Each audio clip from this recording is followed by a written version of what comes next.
What is up, everybody? Welcome back to another episode of the Vandalia Cinema Project. My name is Bobby, and I'm joined by my cousin, co-host, buddy, partner, whatever, Trenon, this evening. Hey, how you doing?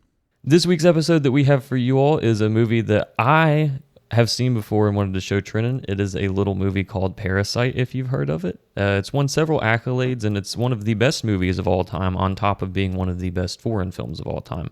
And I'm excited to get into it and hash it out and see what's up with it. So let's get it started.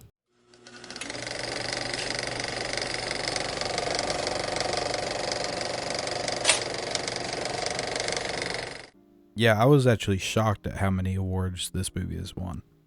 It really is crazy. I was looking it up too before I started. I was doing a little loose browsing on Wikipedia today. It won more accolades than even I thought it did. Yeah, I think it won 4 Oscars. Yeah, it's insane. Nominated for 6. Yep. No acting Oscars, though, which is possibly into the snub category, but maybe, I don't know. I don't know if you're... I know there's not any rules about clean sweeping, but they might just not let you do it, you know? I maybe agree that they did not. I don't think... well, I mean, we'll get to it, but I don't think the performances were super strong or like super notable in this movie. I want to say I think the cast did excellent. I think they all acted very well, but there wasn't like a standout in my mind, if that makes sense. This is where there's a barrier for That's foreign true. films where, and also the genre, you know, Right. Bobby did not want to tell me what genre this movie was. Unfortunately, whenever I Googled where to watch this movie at, it told me it was a thriller/comedy. Yeah, interesting that it deemed it a comedy. Yeah, and which would have to fall under the category of like absurdism or something. Yeah. Something along the lines of that. But also, possibly just where it is foreign, there might be just slight nuances that I'm missing. But I did think it was funny at multiple times. It is. I do think that, kind of like you said, sometimes it can fall a little flat, maybe. And I think that it misses that because of the language barrier. Yeah. There are lines that I read and I'm like, that was pretty good.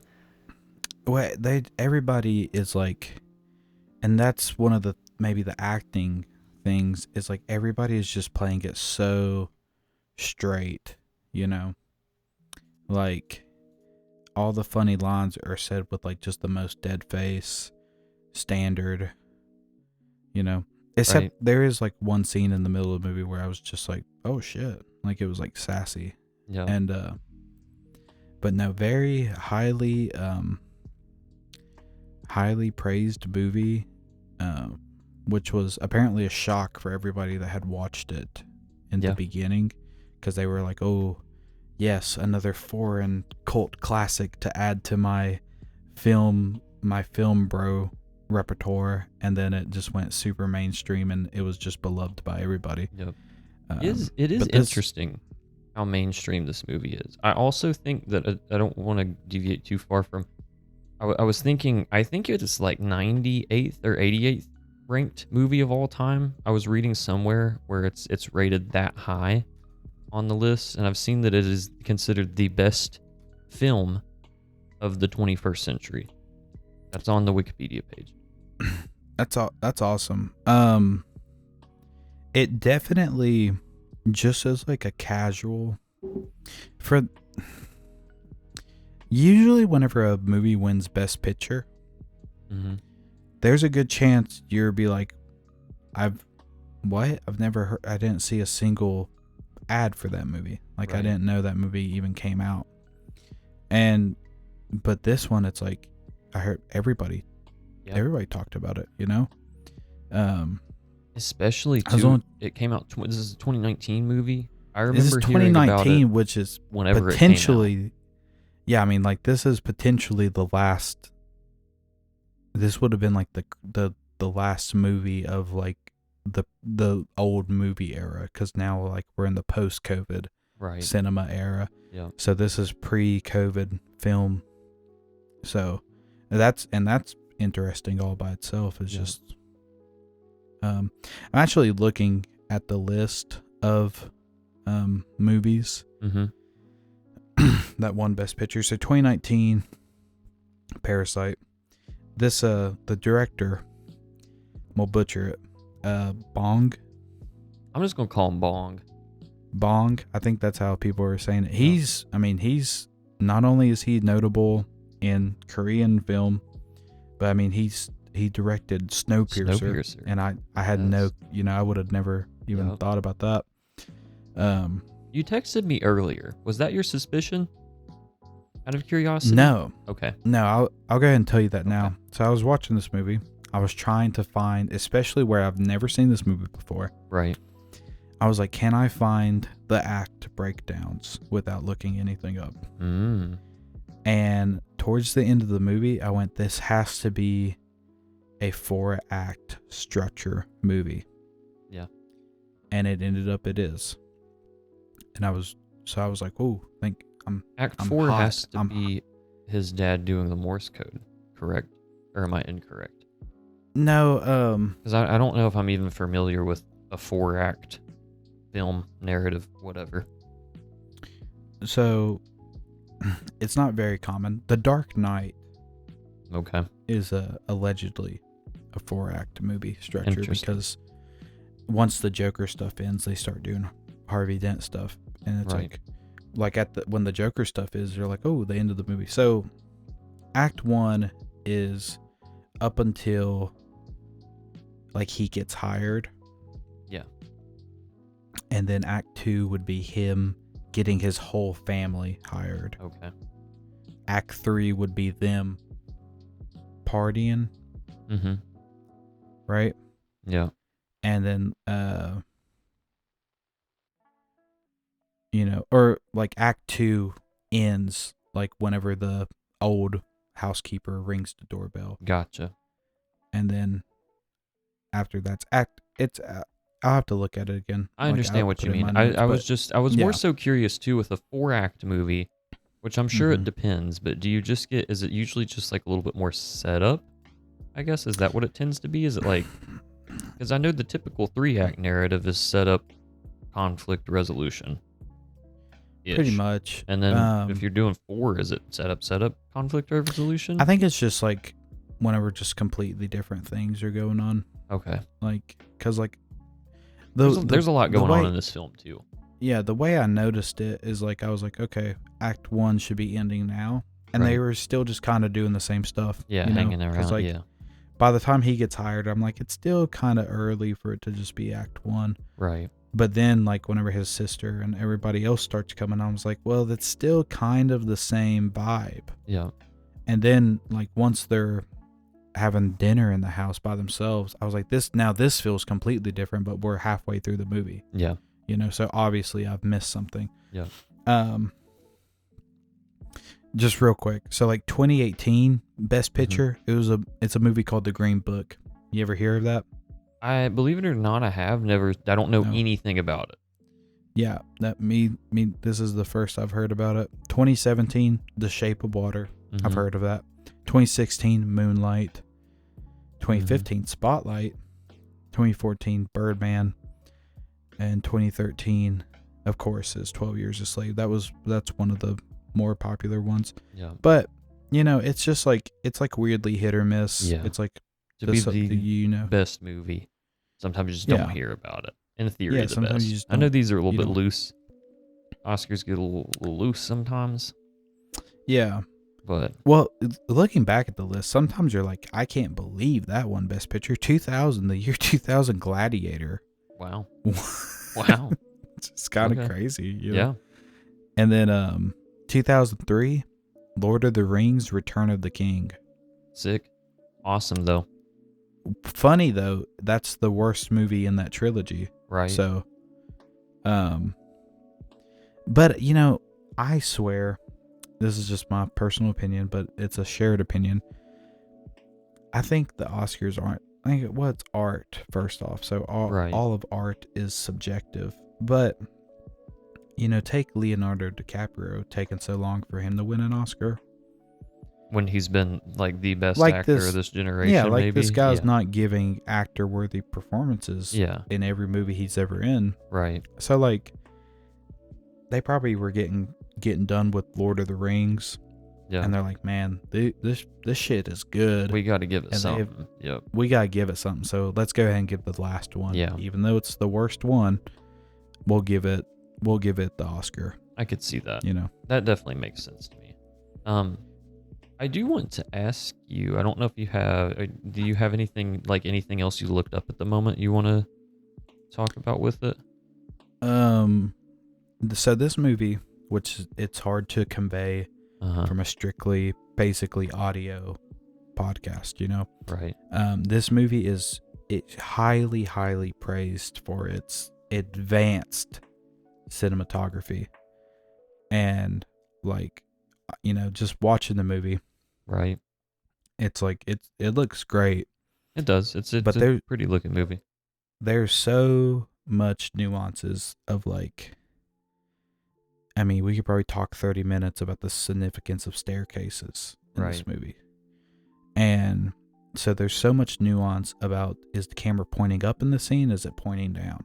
Is it pointing up? Is it pointing down? You know? Yeah. It points up at rich people, points down at poor people. Whenever people are like starting to connive, the camera slowly pans down. Stuff like that.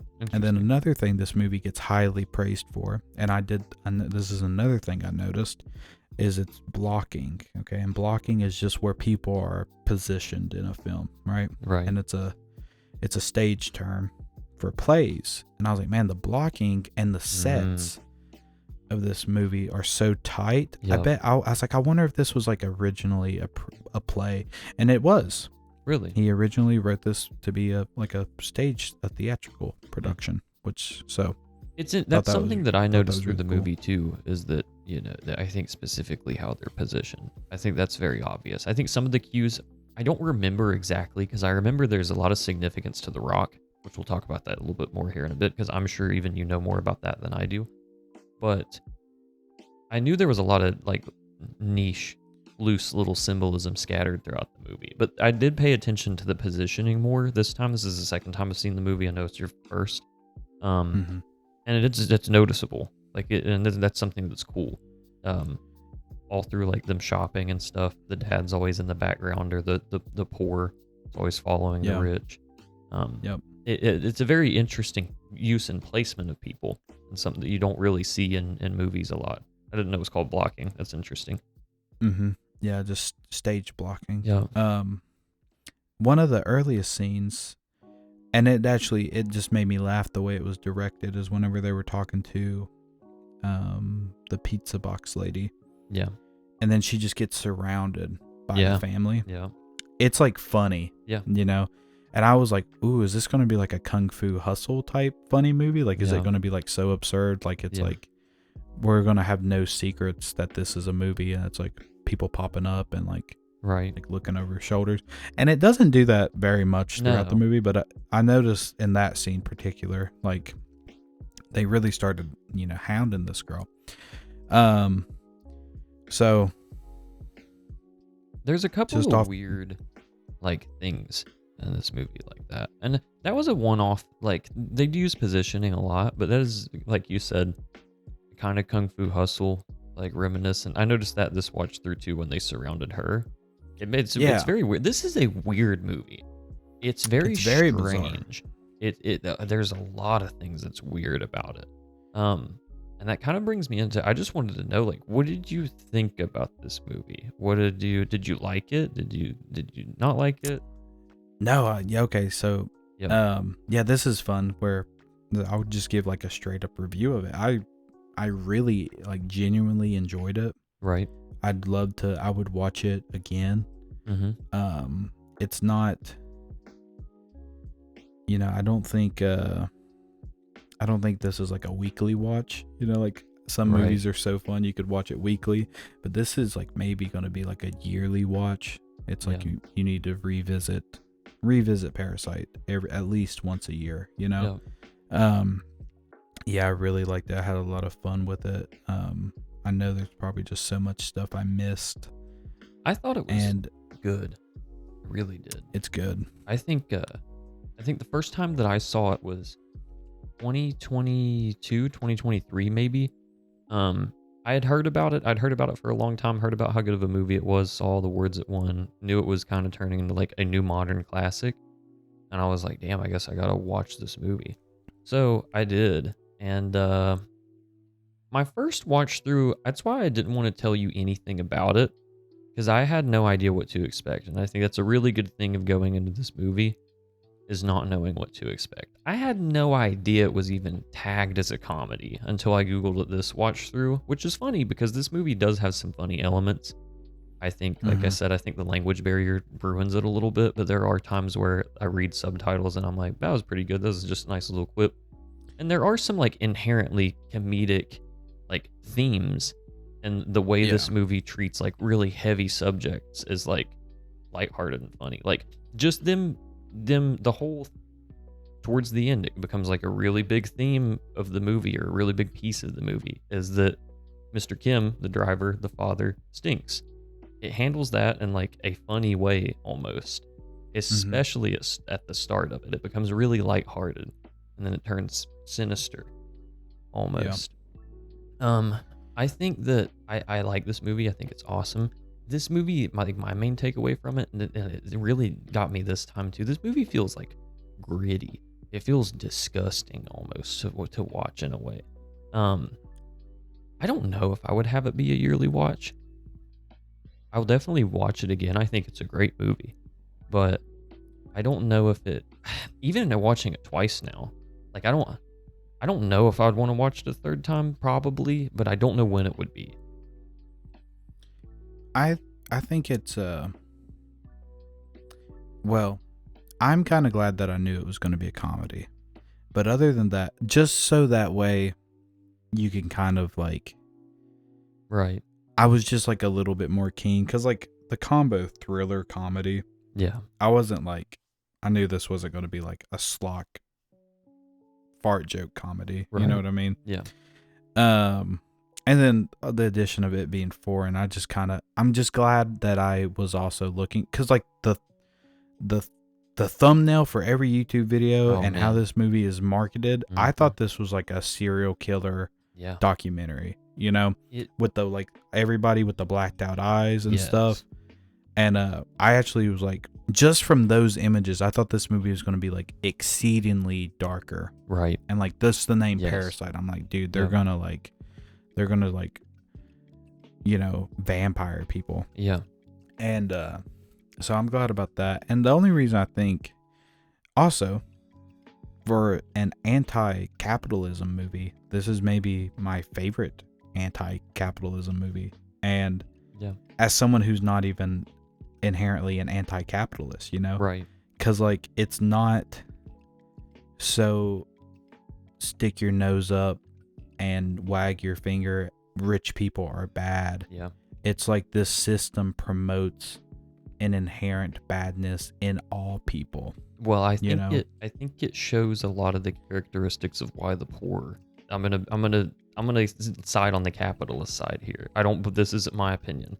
I think this shows a lot of the reason why the poor stays the poor. I think this movie gives a little bit of that reflection as well. That's as I was going through it, I was like, I'm glad that the poor people and the rich people are both being painted in a bad light. Yes. You know? Yeah. Like, it's not just one, because there's a few times in this movie where I'm like, damn, I don't know who I'm rooting for in this situation. Yeah. You know? I think this movie does that really well, where it's like, I noticed that too. I don't think anybody's a good guy in this movie. I don't think any. No. If anything, it's the son. I think that he's the best character in the movie, probably. Oh, I know what you're. Oh, yes, the main character, main family son. Yep. The rich kids are just like. Yes, they suck. I mean, they don't ain't suck, done nothing, but they're just wrong. no factor, no issue, nothing in the movie. Yeah.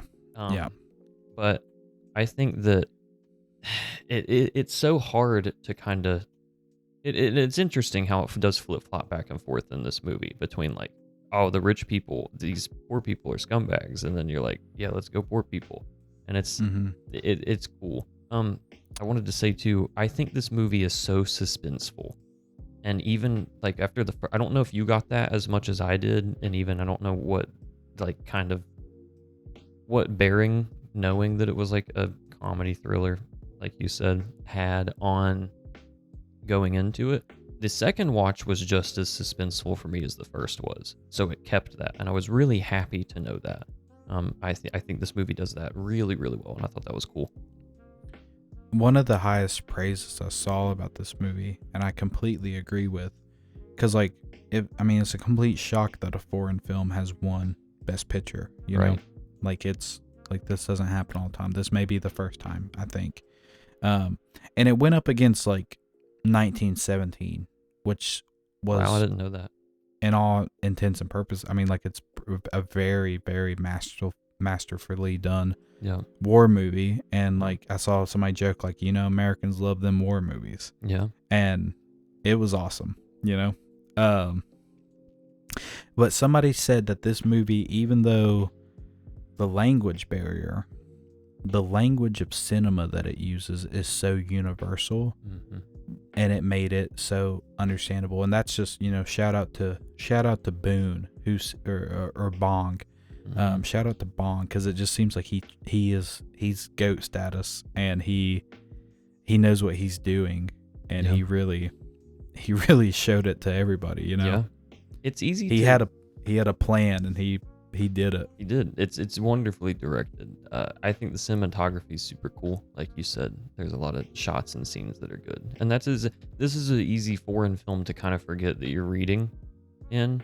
I feel like this isn't really like dialogue intensive as a movie, honestly. No. It just, the way it's shot, the way it's directed, really, really good. I thought it was You notice cool. how they pop in the English every once in a while? Yes, I think that's also nice. That's so cool. They'll just be like, they'll just speak like a full sentence, but the last word's like, "Now shut up," and I'm like, I'm paying attention. I swear to God. Yeah, it is. It really is. Yeah. My last fun fact about this movie that I'll say in the beginning, this is not a real house. The whole time I was watching this movie, I was like, man, this house is cool. This is a set 100% designed from his mind. He had planned this whole house layout in his mind and wanted it to be exactly like this. That's very interesting. Like, cause this is a weird house, Yeah. Like, but so like, like the kitchen goes into the living room, and the living room has that big window, right? That's all a set. That backyard is a set in a studio somewhere. The sky is a green screen, apparently. Like, wow. Yeah, and I you can't tell. No, I thought I was for sure. I was like, man, this house is so cool. This house is bitching. And then like just like the weird bedrooms are just, they're just sets separate, and obviously the basement and all that. And their apartment was built inside of like an aquarium or something I was reading about, so that way they could flood it. That's really, I thought that was really cool. And I would never ever be able to tell. I was just like, damn, they flooded this apartment, and this house is wicked. Like this dude is like, it seems like he is straight up like auteur level. Like he is a master director, screenwriter. He wants everything to be exactly like every piece of furniture and decoration in this house. He like perfectly, like specifically designed. Intentional. Like this coffee table, you can't buy this coffee table anywhere at this rich people's house, because he's like, I need to have 3 people be able to hide underneath it. So it's huge, It's a so this weird couch, he designed this weird couch just for these scenes. And I was like, wow, that's insane. He went into this much detail. That is crazy. The house itself is cool. Obviously, big part of the movie. Potentially the main character of the house is. A little bit, yeah. House is sick. It's like, the house, even though they don't weigh into it too much, but it's like almost like Haunting of Hill House level. Like this house has such a significance to the story in so many different aspects, and it's like the host that is being parasited. There is, I just want to touch on it too. I think I think this may be a little bit more of a disorganized episode, maybe. I don't know. We'll see. I didn't take any notes for this one. I don't know if you did at all. I got Oh, yeah. zero notes. I'm going you know straight from me. the dome. But I'm research guy. the horror, this is not a scary movie, I wouldn't say, by any means. There's not really, I think it's very suspenseful. There's not a lot of times where I feel scared, honestly. I got scared at least twice. Okay, I was about to say there's 2 scenes, maybe 3. That's the scariest scenes you could possibly put in a movie. Yeah. Yeah. It's so crazy. The still frame of the little boy eating his cake and that dude crawling up the stairs and just oh my god, that's horrifying. That's one of the scariest like one frame images from a movie I've ever seen. Horror that for some reason Asian people dominate the staircase horror, dude. That's true. They know about the staircase horror like nobody else, you know. And but even before that weird motherfucker, he walks up the stairs like that. He doesn't walk up the stairs. Until I was 15 is how I climbed stairs. You know, I crawled up. He crawls, yes. Yeah, but I was like, that's even weird. The scene just when they're on the couch and the doorbell rings, the way it's shot, I was like, what is going to happen? Like this, like I'm really scared. And then they go down the stairs and see her levitating, but not, you know, like she's trying to push it open. And I was like, that was also crazy. That was like, ooh, yeah, you're like, what's going on? Yeah, what's going on? You know, it's scary and like, but you're right, it is way more. I mean, that's why it's a thriller and not a horror. It is just way more suspenseful. Yeah. But no, the child eating the cake scene is definitely, I mean, like that's the scariest scene in the movie, right? About the scariest scene you could put in this movie, right? You know, it's almost it's so that part. I paid really close attention to that one this time because I knew it was coming. That part, it sticks out almost. It's so horrifying and it's so well done. Yeah, like it really is. Like I know that's not an easy scene to shoot and like convey, or else I think that there would be a ton of movies like that. And like you said, staircase horror, I think in general is not like the easiest thing in the world to convey because it's hard. I mean, everybody I think is scared of the stairs as a human being, but it's not that well done in a lot of films. If you ain't never turned the lights off and ran up a set of stairs before, then you ain't living. You possibly never been around a staircase. Right. Is how I feel about that. Yeah. I might make that the thumbnail of the video. Just him poking up. Probably not. I mean, I wondered, like, in that scene, he's like ghostly pale white. Like way whiter than he should be.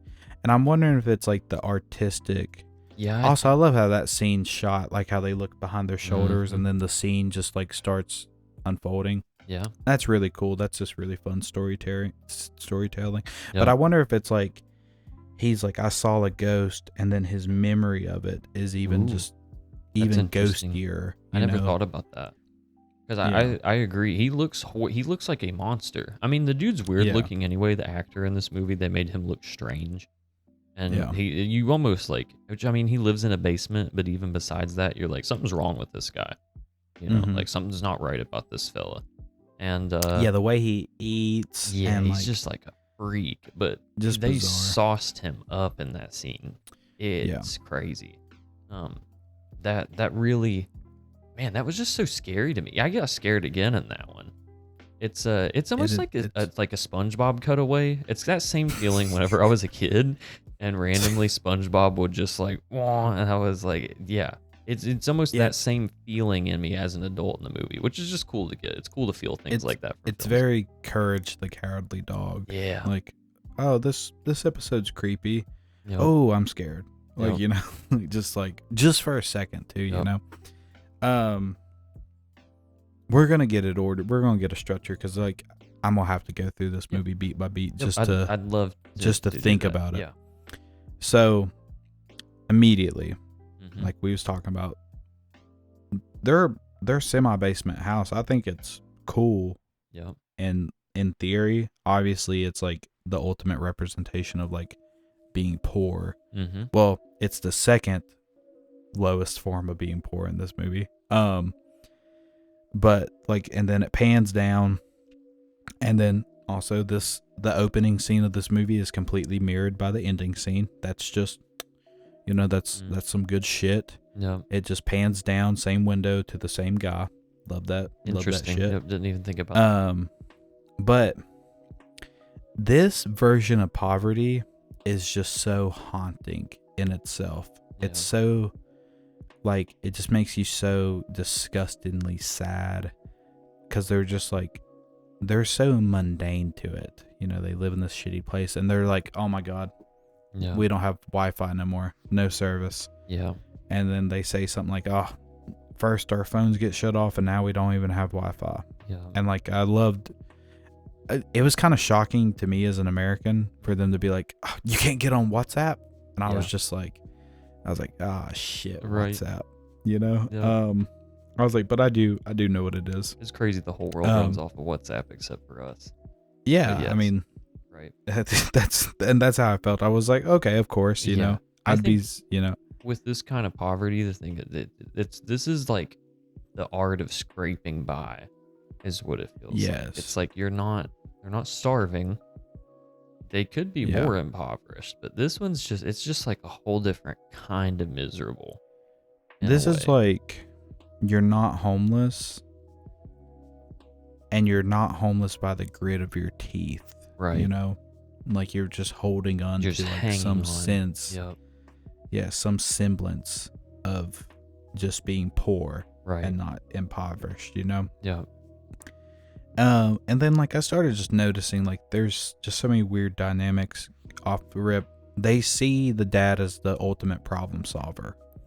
And this guy, because they're like, Dad, what do we do? And he just very calmly, and this is like immediately I started like getting the comedy aspects. Like this is probably some foreign comedy, is just how so nonchalant he is, like in explaining stuff. He's like, just go put your phone up, and right. And the symbolism of reaching up in this movie is like you're reaching towards wealth, Interesting. So like put your phone up, and you see their the worst designed bathroom ever conceived of.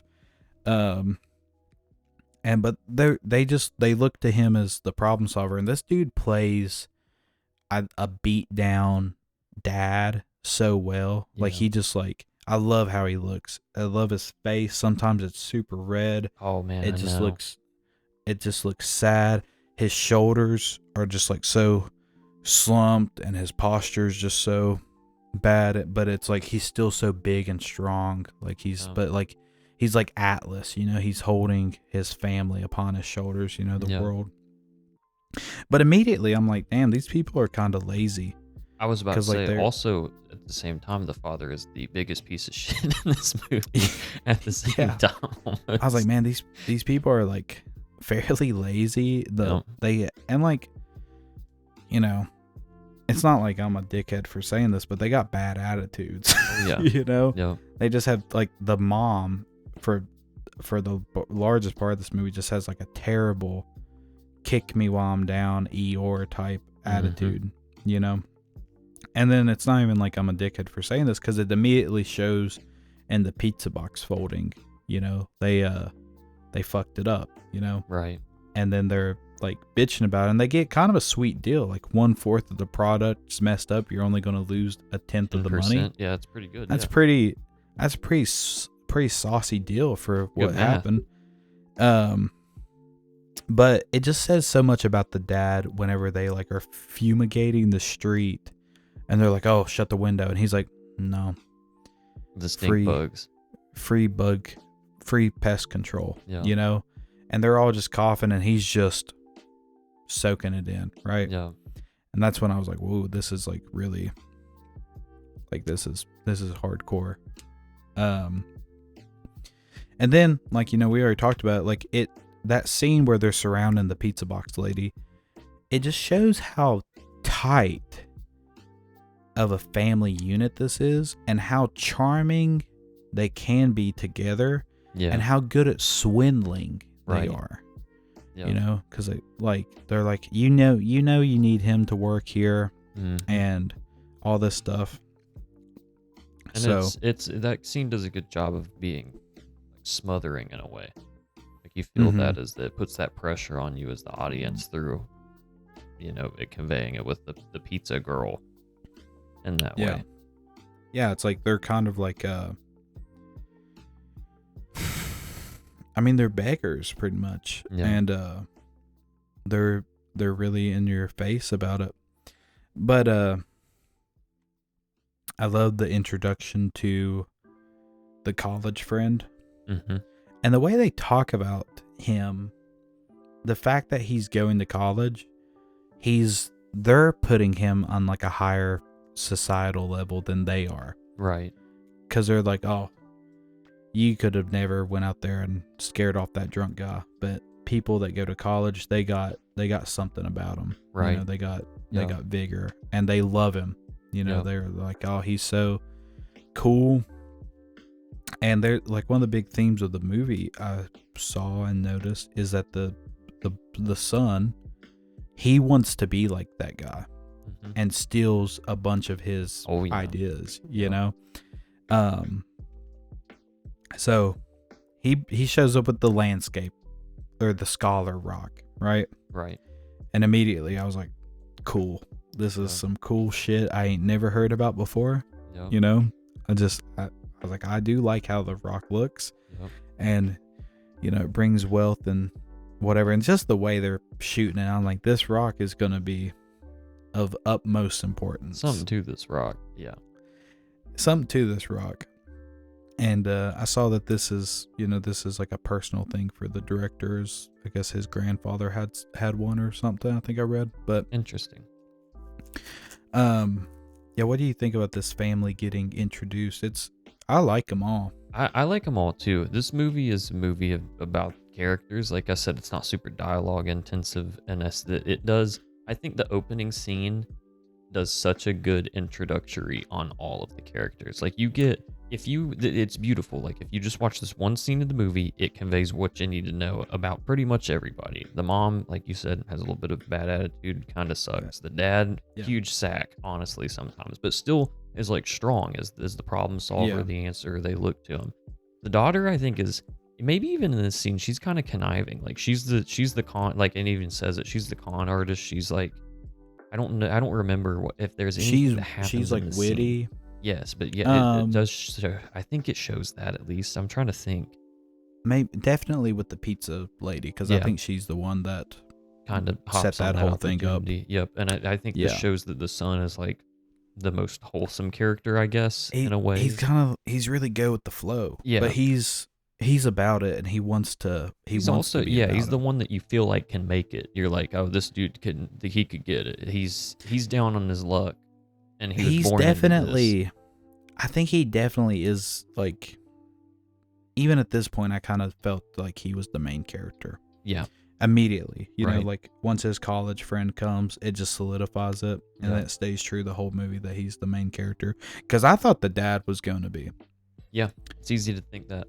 I agree. It's from the marketing and like what I saw, and also I recognize the dad. I won't even dare pronounce his name because I don't want to be disrespectful, dude. Yeah. Don't even want to fucking be like that. I think his character is called Mr. Kim or something in this movie, but the dad. Yeah. So they're out to eat with the college friend, and when he explains like his plan with the tutoring the girl, I saw some weird nonsense, or maybe I heard the shaman from Matt and Shane's Secret Podcast talking about like people would just honor their friends' wives and be like, I'm gonna do something for their honor, like for their shit, like a night, right? Yeah. And I was like, this is like, immediately I just heard about this the other day, and I was like, oh, this is like this situation is like, I need my friend to watch over my bae, right? So that way he'll protect him. But as soon as this scene happened, I went, well, I know they're gonna be an item here soon, right? Like I just knew it, just knowing story, and I was like, man, I was like, he's gonna betray him, and they don't even touch on that. They don't even touch on that. But that's just a moot point. And it's cool as soon as she's introduced, it immediately is like, yep, you're exactly right. That's what Yeah. happens. Yep, Yeah. that's just the evolution of it. I was gonna ask you too, and I don't know if you have more on it later. Did you do any research on The Rock? I should have. What's the meaning of The Rock? I know there's some interesting People, theory on The Rock out there. this was like big on. I mean, I bet I'm just literally scraping the Yes. surface. But this just used to be a big thing in China that people would find these rocks. The scholar, I was calling it a landscape rock. I don't know. Like That's fine. That's good with me. I think they might have called it that at one point, or maybe I saw something like that. But I mean, it's just a thing that used to be really popular, and like he said, it was his grandpa's. Like people don't be looking for rocks like this anymore. Yeah. But back in the day, I guess this just was a big thing. And the rock, I know it's like at one point, him putting it back in the creek where it belongs is symbolic because like they get put back to where they belong. You know? Ooh, that's interesting. Okay. But I don't know. It seems like there's immense lore upon the Scholar Rock. Yeah, I found what I was kind of looking at before. It's not as deep of a thought as I remember, but towards the end with The Rock specifically, and then we will talk about this more, but I will forget about it. It is interesting that throughout this whole movie, they cling onto this rock. The rock is pertinent through the whole film, and it's funny because it is just a rock. It never, does anything real extravagant, but it's a beautiful little symbol and item throughout. And well, even the sun, when he holds it up, he's like, "This is so metaphorical." yeah, I like how he says that. You know, it's cool that the dad in that scene is like, "Holy shit, you got the rock! This is it, dude." Yeah. But towards the end, even whenever their house is flooded, I mean, everything's fucked in that situation. But instead of going for like anything, my brother grabs the rock. It's just like a desperation. It's a desperation in clinging to that wealth and the desire. It's a greed almost, in a way. Well, this is coming off straight from the dome. But it's kind of funny. It kind of just shows like they care about being rich because like it's supposed to be a symbol of like great wealth, right? And it's like an art piece. But like if you're fucking starving, what's a rock? What good is the rock? You know? Yeah. What good is a rock gonna do for you whenever you're like struggling? But the fact that they be liking that rock, it just kind of shows that they're like their motives are kind of strange. I think it's almost like it almost brings me the same kind of sadness that seeing people buy lottery tickets does. And I know I've talked to you about this before, but we both come from a poor place. I've seen people that look like they're on their last dime go and blow hundreds of dollars, whatever little bit of money that they have on lottery tickets. And I think that my just philosophical, interpretation of that throughout my whole life is that these people are just clinging on to the hope of this. Because otherwise, I mean, what good's a couple $100 to them when their life sucks, I've heard funny stories about people. Like somebody my in-laws knew won the lottery and they won like 40 grand, right? Right. And my father-in-law's like, well, that's good. They probably spent 80, like, right. Like played their whole life, and like, it's just one of those things that gambling is me and our mutual cousin Jarrett was talking, and he was talking about how gambling has become the number one growing addiction. Interesting. And it's just like, well, yeah, of course, the way apps and stuff are made, and people just want that wealth now, right? And they want it. It's the hope of it. It really is. The hope of it. It is. I mean, like if I have nothing and I have the chance, I can purchase the chance at wealth beyond my current imagination. Better than no chance. Yep, better than no chance. And it's better sad. Than no chance. That's a whole different combo, but yeah. I mean, like, man, it's crazy that they can just so many advertisements about sports betting services and stuff now. Oh, it's every day. It's awful. It's disgusting. Online blackjack. And sad. Yeah. I'm addicted to online blackjack. Have to delete the app. That's Yep. that's facts. I just love playing blackjack Yep. so much. Gambling addiction is one of those things where it's like, I hope to God I never get caught in the grasp of it. But I've every time I've ever gambled, bought a lottery ticket, I've lost, and I hate it, no matter what. That means the win's around the corner, dude. I don't know, man. It's right around the cusp. That's how they feel in this movie, I bet. I bet that is how they feel. So beautiful shot of this guy's going up to the house because he gets the tutoring job. Yep, love these people. One thing I love about these people is that these people are. It's another one of the awful things about poverty. Is these people are so qualified. Yeah, and it doesn't matter. Yeah, you know, this guy. I mean, the college friend is like, I'm going to college, but you're obviously as smart as I am. Yeah. You know, you'll be smarter than anybody else that would do the tutoring. Yeah. And he clearly is. He doesn't struggle with it at all. No, it's not even. They don't even bring it up as like it's a problem. You know. Yeah. The sister, she has immense Photoshop and graphic design and artistic skill. Yeah. And she obviously can sell herself, and she's a bit of an actor there, you know. And I mean, like, she's doing stuff on like a public gaming computer, which is foreign to us, but it's very common to them. Just having public internet cafes. And like, she's doing all this with highly limited resources. She even mentioned too, like, she taught herself what she needed to know off of Google. Yeah, like, these people are this is the modern age. And then the mom and the dad, they kind of seem like a little bit less skilled, but they make up for it to being hardworking when they need to be. Yeah. But just goes to show, and then this gets brought up later. These people are getting hired by recommendation only. Yeah. Okay, and this is like one of the awful things about life. About life is that it really maybe it pays more to know somebody than it does to have the actual qualifications. Yeah. So I mean, like, they infest this whole family just straight up through recommendations and their character, you know? Right. There ain't a resume looked at in this movie. No. They even say, I don't even care about your paperwork. Don't even care. You got wins. Said you're good. You must. Yeah. Win recommended you. So I'm going to see if you are as good as him. But you know, it means a lot. And then you just build off that. So, and they portray that great. That's a great thing in this movie. And also the rich people. One, I have no idea what Mr. Park does. No. He's probably getting paid too much for it. Yeah. But the mom is a drug-addled, can't do shit lady. Yeah. You know? Can't do a damn thing. Yeah. Can't cook, clean, can't do nothing.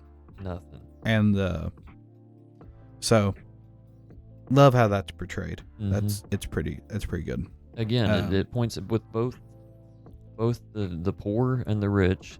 The opening scenes do a good job at, like, you see the flaws of both. And it's really funny.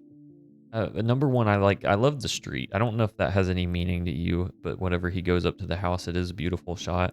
I love that street, and you see it throughout the movie. Just like that little downhill in the driveway. Man, and it's a awesome. staircase. I hate that that's a set because that looks so cool. Well, that might be real. I mean, maybe potentially, yeah. But because you can't see the house from the street, right? You know? I'd say that is real. I'd say all the Korean places, or like all the public places they go to, they kind of seem like they're real. But who knows? You know, this guy could just be in his bag with the CGI. And then your first introduction, like you said, once he goes up there, your first introduction to the wife is her, like you said, drug-addled, I assume just passed out. Just passed out, getting clapped at. The housekeeper is freaking out trying to get her awake, basically. But it's still routine, though. Like, it's clear that, like, this happens all the time. Another thing that she gives her the clap, that's the routine. She's got it from there. This heightened my thriller sense because this was jarring, right? And I was like, "Ooh, is this like?" Yeah. Like, because I had no idea what this movie was about. I was like, maybe this is like, are they possessed? You know, like what? Yeah. Like for a long part about this movie, I was like, is it like a play? Like, are these poor people gonna infiltrate this family, and you're like, they're the parasites, and then like a Korean demon jumps into their bodies, and they like, I had no idea. So like seeing shit like this, I was like, ooh, there's weird shit going on here. But no, this is just like classism and stuff, and like her clapping at her, this is like something they would see like crossing the line.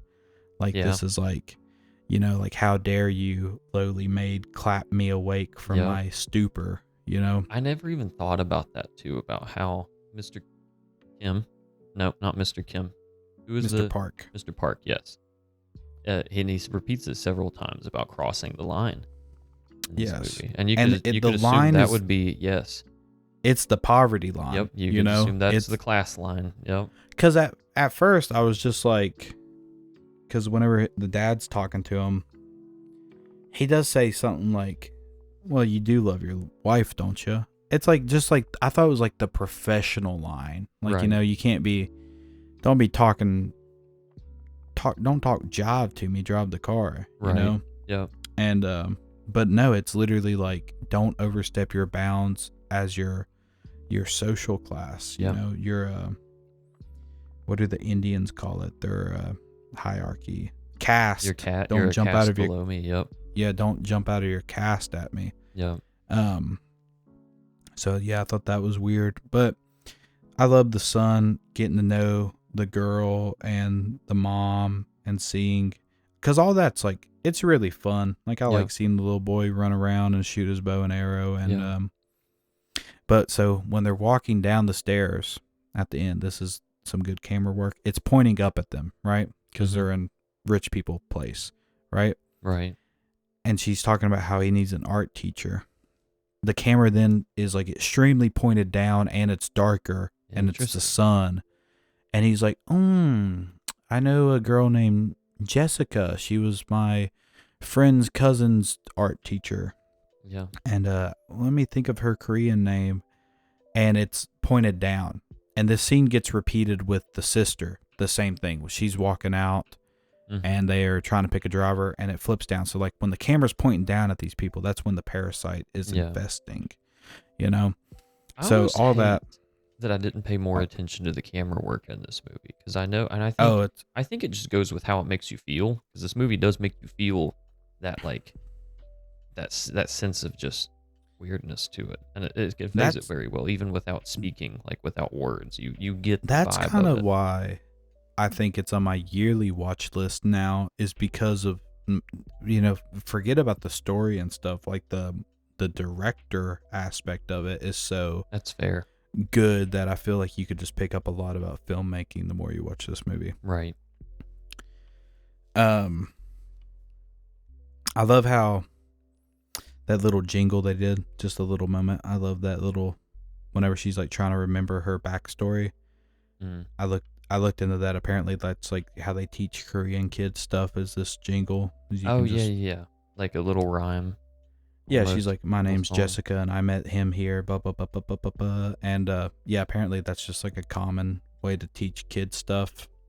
And that's, you know, you'd never know that as an American. I just thought it was cute. Yeah, that's interesting. I was like, but I like how the differences between the son and daughter's personality is. So like the son, he's like, yeah, I'll just be really modest and really meek and listen to the mom. But the persona of the art teacher, she's like uppity, and she's like, no, don't watch me. Demanding. I'm in control here. Yeah, I'm demanding, and like the son even sets her up this way, like, oh, she's really booked up and blah blah blah. Yeah. So I thought that was cool how they were different. When she was taking her panties off in the backseat of this car, I had no clue what was going to happen.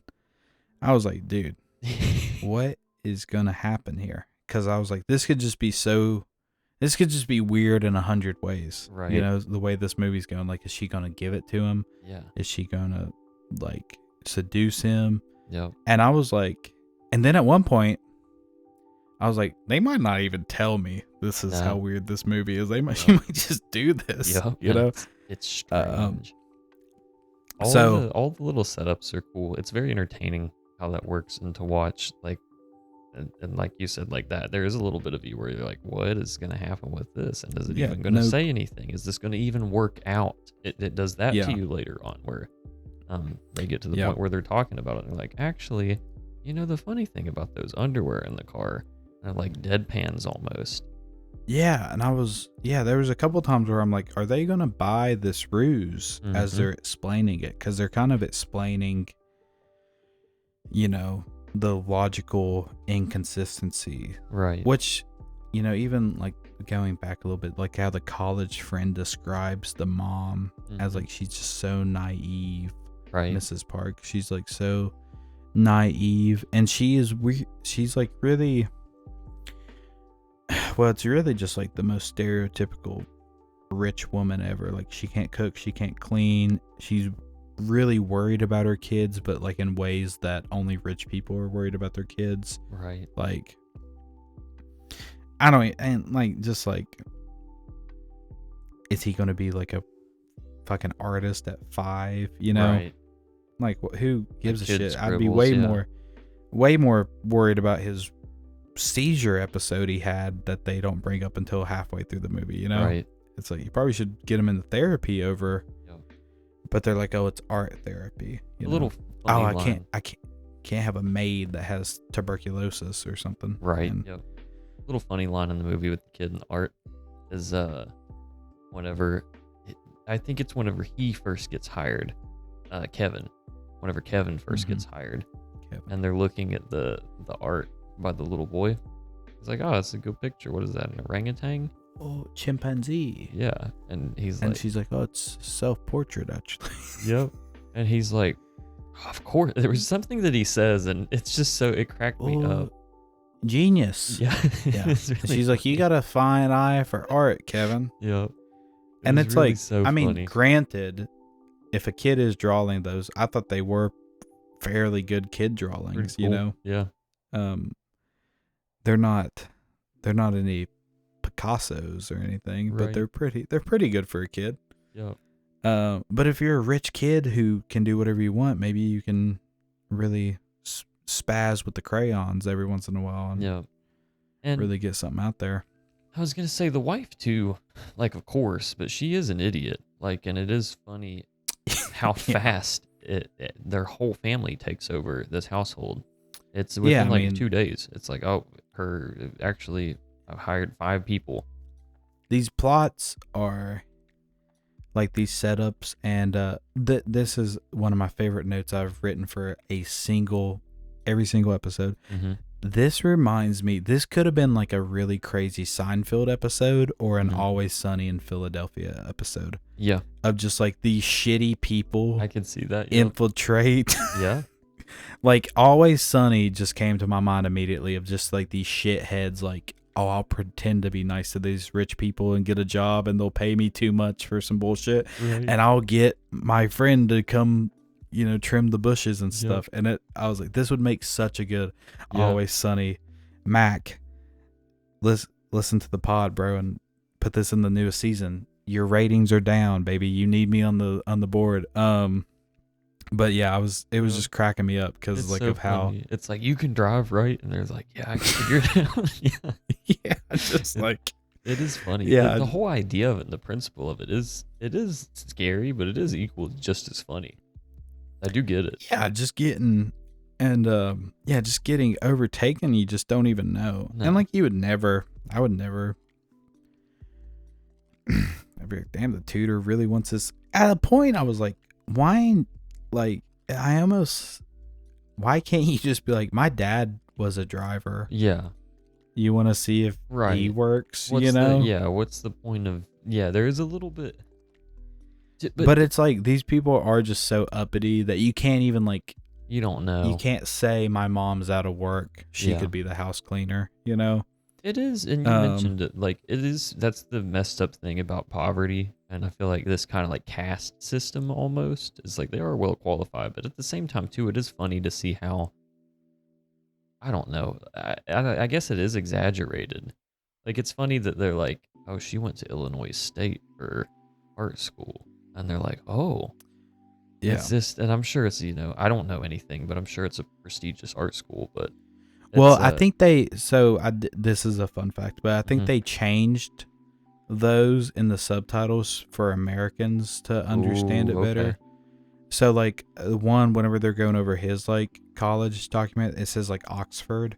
okay, I think they said like Seoul University, but interesting. like and the American I audience, never they'd be even thought like, about that. I was wondering. Okay, yeah, I don't you know. know, like Right, if I wrote a movie and I was like, even if I wanted to portray somebody as smart as an American, like would I say like Oklahoma State University or would I say Harvard? You know, right, yeah, I'd say Harvard yeah, or MIT. right, So when you're jumping over the border here, um, like I don't is Seoul is it a technical school? Like I have right, no idea. Like is it like Phoenix, Arizona online? yeah, You know, like I have no right, idea. So them saying Oxford and these American stuff, it's like right. okay, I get the picture. I never even thought You about know, that. I always just I figured it was that they wanted to like make it seem like they were so well traveled. Because like even the college and budget, that one just might going to even study be abroad. yeah, and that one might be legit. I'm I not don't sure. I know. just know for sure the Right. Oxford one did to get Yep. changed. That makes sense. That's interesting though. But with that too, regardless, it is funny that like their backstories in a way are like a little exaggerated. I feel like they are like they feel like it feels like they're putting it on a little too much because they're trying to compensate so hard. Like Yes. yes, and I think that's a big part of it. Well, yeah, like why would you say like my roommate's sister's cousin's art teacher? Right. You Yeah. know, just this bitch I met. You know, Yeah. I can't even remember the ways they knew the driver and the housekeeper. You know, Yeah. It's but hard to. it's as extravagant as the ones before. Yeah. So, um, I love the dad in this movie. I just love how he looks. He The dad looks is good. awesome. I think. I liked him Do you think he driving. acts the best? Do you think he's the best acting performance in this movie? I think so. I think maybe. You know, I love Mr. Park. Yeah. Well, I was I gonna love say me is I love me some Asian men that mhm. have super deep Asian voices. Yeah. Cause like he started talking, I was like, oh, I'm Ooh. listening. Yep. Rich man. Yep. Respect. The way that he gets introduced, and again, I don't even know. I didn't pay that much attention to the cinematography of it, but I know the scene where he like comes up the stairs. I don't Yes. remember exactly what they did, but I remember how it made me feel. Well, the dogs are like all on him. Ah, yeah. And I thought that was like, it was like weirdly, it was weird. Just Yeah. like, cause like the dogs are a part of the movie, but they were so minor. And then he gets home and just like the dogs are just like On him. he's like the alpha or Right. something, you know? Interesting. Yeah. Um, so dad, he seems like he is a good driver. I liked the little driving scene where the reason I'm motioning so much, audience, is because me and Bobby are using webcams for the first time this episode so we can see each other. Yeah. So that way we don't interrupt each other. So it's kind of fun. I get to It's nice. motion Yeah. to him. But I like, he is a good driver. I like the scene of the guy checking his coffee cup and he's like, Mm-hmm. you're handling these curves amazingly, you Yeah. know? And he's like, oh, just the fundamentals of being a Benz driver. Them going to the car shop to test drive a Benz and like see the Hit all the functions and buttons, stuff. right? Yeah. That's so smart. Yep. You know, I would never. I'd just be like, I'd drive Figure a it car. out. Yeah. But They are you know, smart. They are like conniving they're people. They're they're very really They make they're sleuths yes. almost. You almost think like, which I don't know how unfair this economy is, because I think they even touch on it. Like there's people that just straight up, people are like fighting each other with college degrees to get like basic jobs, but Yeah. in this economy. But it is funny, and I think this is a rag on poor people in this movie, but I think I noticed it in it. If they would put any amount of this energy towards anything else almost, except for You would suckling off of these people.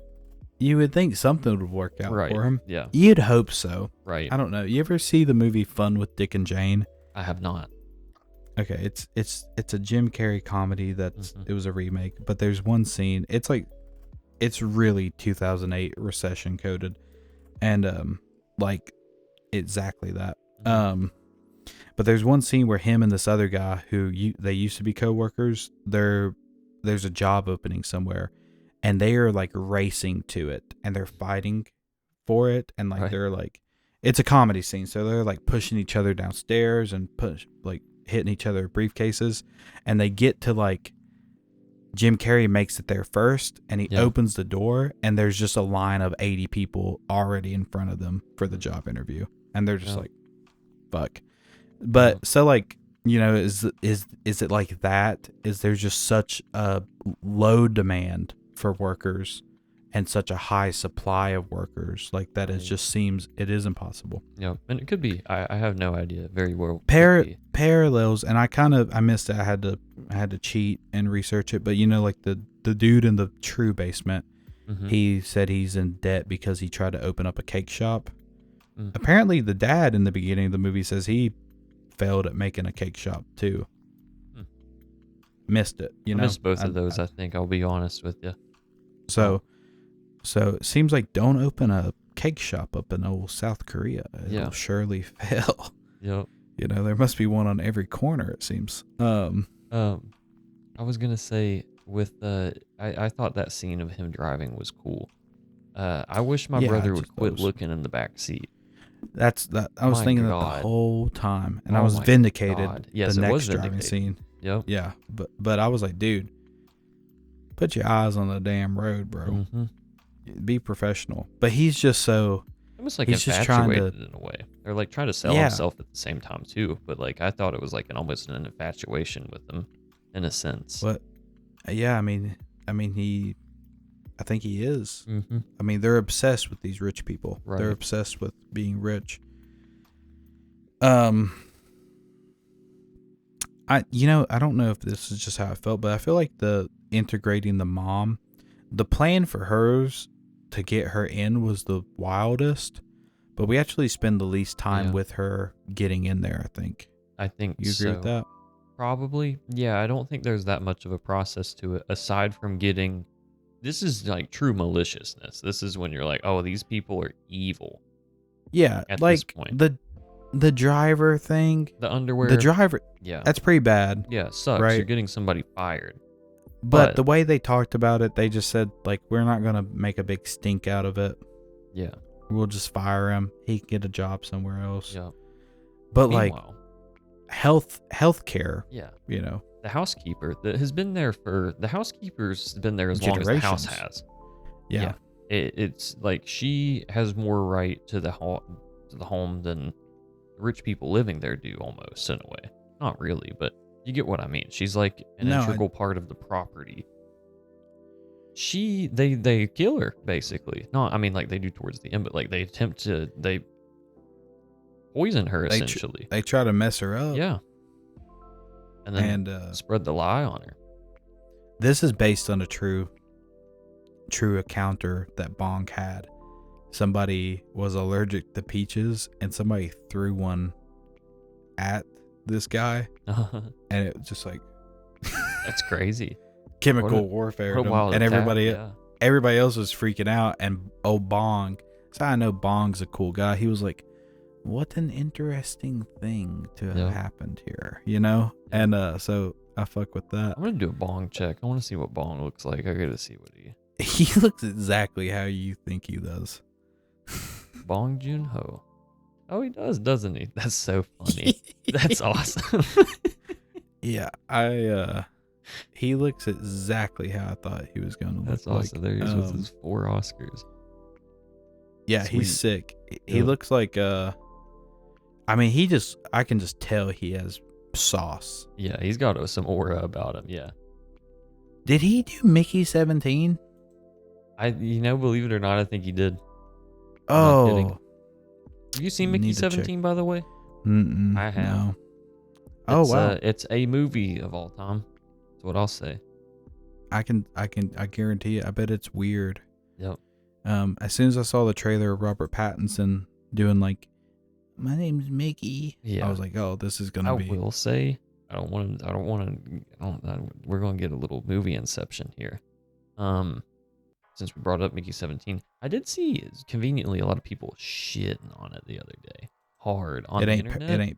It ain't Parasite level. I didn't think it was that bad of a movie. I don't think it's worth shitting on. If you haven't seen Mickey 17, everybody, I would encourage you to watch it. I think it's an okay movie. But I think I'd like to watch every movie this fella does. yeah, we mentioned it earlier. We're talking about Bong here. We're hitting the Bong talk. Snowpiercer, fire movie. I don't know if I've never seen it. Wow. Whoa. No. I'll go ahead and say it. I think Snowpiercer is my favorite Bong movie. Dang. Also, do you know anything about Snowpiercer? I know it might be a sequel to Willy Wonka. You ever see that fan theory? No, I haven't, but that's interesting. I've had that video on my watch later for years now because I have to watch Snowpiercer before I ruin it with this movie. No. I've heard that it also is very class focused. Also a movie about the caste system, basically. Seems to be a good central theme with the Bong here. Also, Mickey 17 is a movie about the class system, essentially. Yeah, this guy seems to like my good friend and faithful listener, my good buddy Zach, was telling me about Memories of Murder, and he sent me screenshots of it, and it just looks beautiful, like in its direction and cinematography. Right. So, yeah, it seems like I feel like, and I think it also has the dad from this movie in it. So, that's cool. Yeah, I'd like to, Bong, I'll watch all your movies. It seems like you got mad My God, sauce, he makes some good movies. But what part were we on? We were just talking about all the family where they were poisoning this lady. But super malicious in that way. Like that was the first time where I started to I think I started actively rooting against the poor people. I was like, well, because in my mind I was like, damn, we're getting into greed here. Yeah. Because it's like, can't you just be happy the son and the daughter got a job, you know? And we're going from 0 to 1 here, and 1's better than 0. Yeah. And then we get to 2, what's y'all were living in abject poverty. Do we really need to push the issue? Yeah. And and as we know, they're just getting into more complicated shit that they're going to have to. This brings me to one of my favorite scenes, the little boy who is, I don't know if he's inherently, I don't know how weird of a kid he is, if he is artistically inclined or if he is special minded in any weird way, but he notices a smell on them. Yeah. And that's a freaky part of the movie. He's like, I was like, what's going on? And the rich parents are like, quit that. Yeah. First mention of smell though. It is, and then smell ends up being a really big part of this movie. This movie is really well pour coded. I think and this is a very forgettable scene, but before I think even the parents get hired, they go to the buffet. So funny. Yes. So pour coded. Yes. Been there before. I've been there in my life. You get payday. You hit the buffet up, baby. Stack it up, baby. And it's so funny. The dad is like, "Here, son. This is you deserve this. You take this." And I forget if it's the mother or the daughter is like, "Well, yeah, mom. He paid for it. It's his food. He's paying for it." Yep. And this is I think this is even a comedy aspect. The dad is real. There's some times, and you'll be able to where you can see me, where he's just really he's like, I like that friend of yours. He's he's higher minded than the poor guy. Yeah. So he's congratulating his son, and he's doing it the way he imagines a wealthy person would do. It's eat up, you deserve it. Yeah. It's well, yeah, he's paying for it, and you're at a buffet. You don't have to get food off your plate. Right. Which, I may be speaking out of my depth here, but I feel Asian culture is kind of really big on plates and food. So like moving food from a different plate is like a great sign of respect and stuff. You know, Yeah, I don't want to potentially. make any comparisons between the Korean and the Japanese because they have a very vengeful, dark history together. But Yeah. I know that is very Japanese and Chinese. So I imagine the Korea probably also Potentially does so. stuff like that. And that's how it's portrayed in the film. Like, here, eat off my plate. Right, It's like, is a well, big he can just get back in line. Or a You big know, deal. like, you Yeah. know. Yeah. I thought that scene was that was one of my favorite scenes in the movie. It's so little, but it's that cracked me up. So this is maybe the most important scenes in the movie is, well, important to me. So like, rich people go away. Yeah. Couch scene. Poor people immediately jump all over this and just start like, like, it's just thievery. Yeah. Filth it up. Inherently. Yeah. They're living it up. And this is like one of those, like a really great blocking scene. So like the first scene, you see them all eating together. It's really cramped. They're really close together and they're shoulder to shoulder. In this scene, they're set up the same way, but they're spread out. Yeah. And it's like, so like poor is captivity, rich is freedom. Yeah. And and they're just like almost talking crazy. Yeah. You know, this boy's talking about how he just says his friend's plan. I like this girl. He even says word for word. Word for word. I really like her. I'm actually fond of her. She likes me. I'm gonna ask her out once she gets to university, make it official. And so steals his friend's plan. But then they're just like fantasizing. Yeah. And it's that classic poor fantasizing of wealth.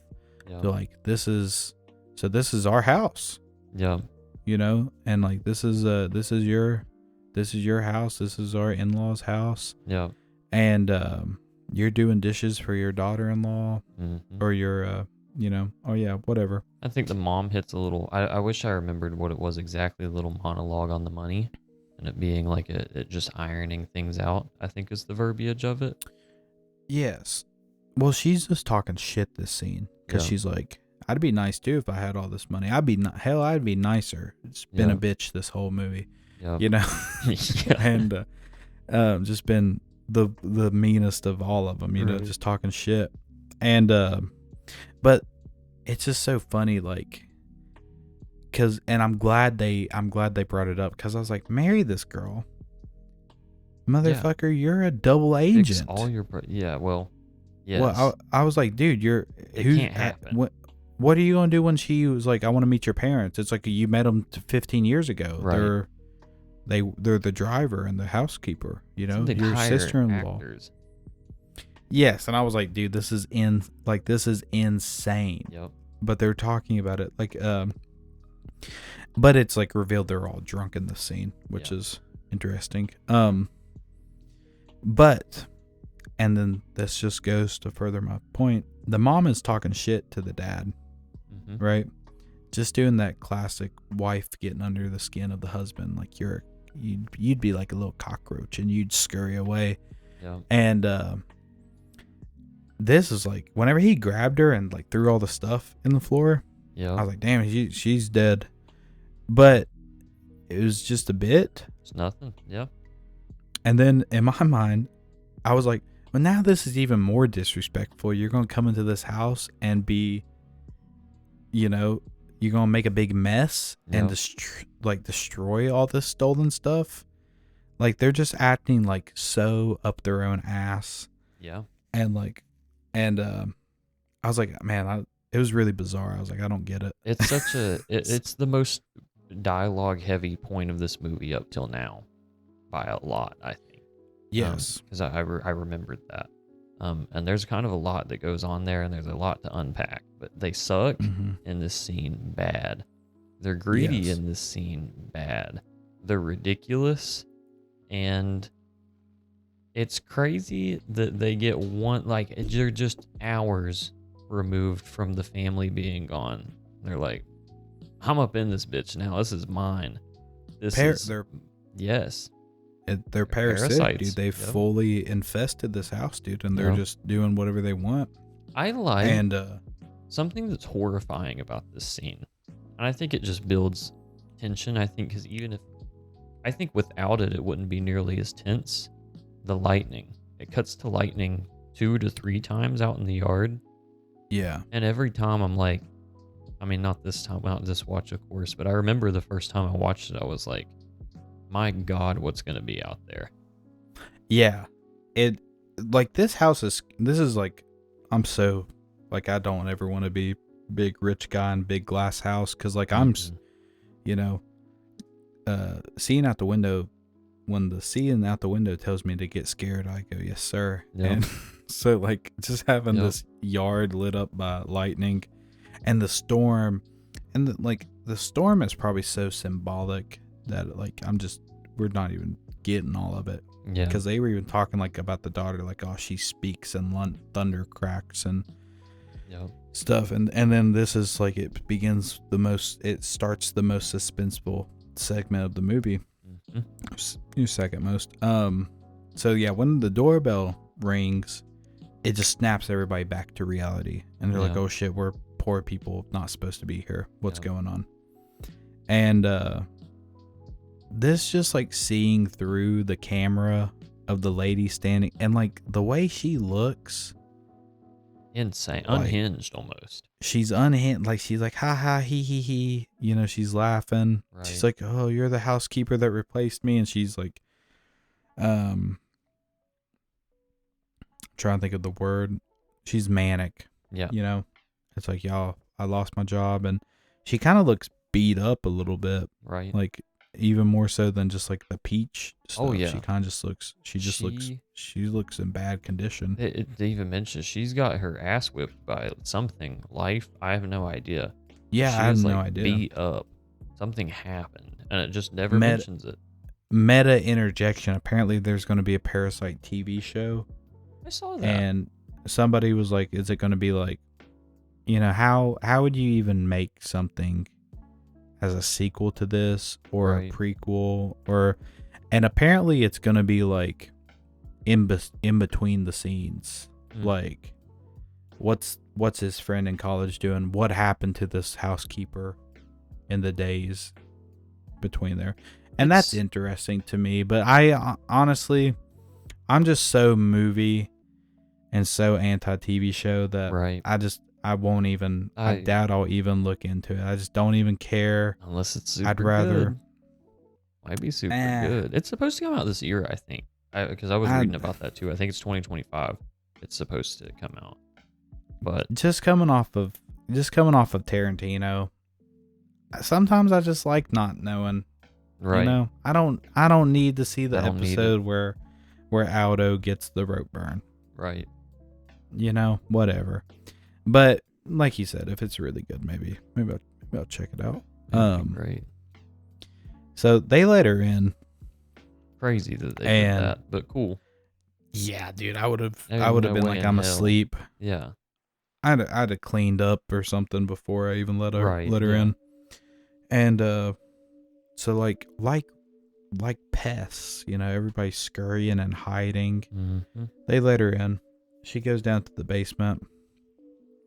And what I thought was like weird, just thinking back about the scene, is like she was like, you can come with me if you want. And their mom's like, no. But like in hindsight, why is she so open about that? Showing these people that, you know what I mean? I think it's because she knows she's poor. She's like, she gets like a sense of like they're on the same level. Yes. Like genuinely. And it even, which there's I think my favorite scene in the whole movie is coming up in a minute. But even whenever they're talking, once they finally get down to the basement, she says that, like, you're like me. Let's not do this to each other. You and I are the same. You're one of the needy. Yes. Yep. That's exactly the verbiage of it. And our family, they're so up their own ass. Mm-hmm. they don't think they're needy no more. Nope.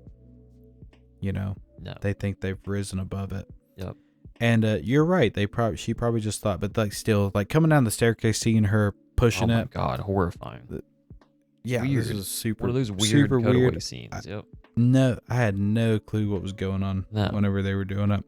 And then opening up this basement, this was like, I mean, it brought the movie to another thing. This was Neo breaking out of the Matrix. You know, it's like, oh shit, this is a different movie now. Another layer to the onion. There's a really weird thing going on now. Because it's like we were like bizarre and there was drama and there was plenty of ways tension could have rose. Right. And it's like, nope. There's there's Dracula's tombs down here. And like, so you go down there. This husband is just strange. He's been bizarre. down there for 4 years, 3 months, and 17 days or something like that. Yeah. Yeah, exactly that. And it seems like it. You can tell. And like, also, this family, they're just so nosy. Right. They're eavesdropping the whole time. Yeah. And it leads to them getting caught. And I just thought this was funny because this is just such a modern thing. Mm-hmm. Because like, if this was made 20 years ago, the scene wouldn't have worked this way. I love thinking about the way the cell phone has changed. Yeah. Not only isn't it? Not only movies, but just all of storytelling. Like even Stephen King says stuff like it's kind of harder to write a story now because it's like I'd pick up my phone and call somebody if that happened. Yeah. So in this situation, it's just so but I like it here. I do like it here. It's well but made. It's so implemented. It's so funny just thinking of like I'm gonna pull up my fucking phone and get your ass. And it's like, Dad, oh, Mom, Dad, brother, sister. I thought it was weird. And like, they come on, they like come and like, I bet this is your favorite line whenever like, cause she's calling her sis and the mom of the poor family is like, I'm not your sis, blah, blah, blah. Yeah. And then the shoe gets on the other foot. And this is a comedy scene. And she's like, oh, sis. And she's like, don't call me sis, bitch. Yep. Poor bitch or whatever she says. Yep.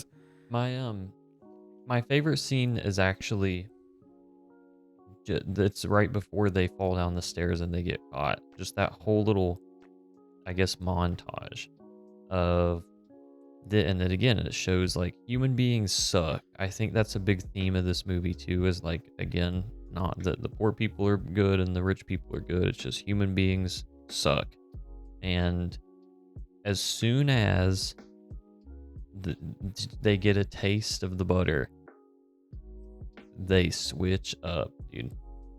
Yes. These people in the basement are asking for nothing.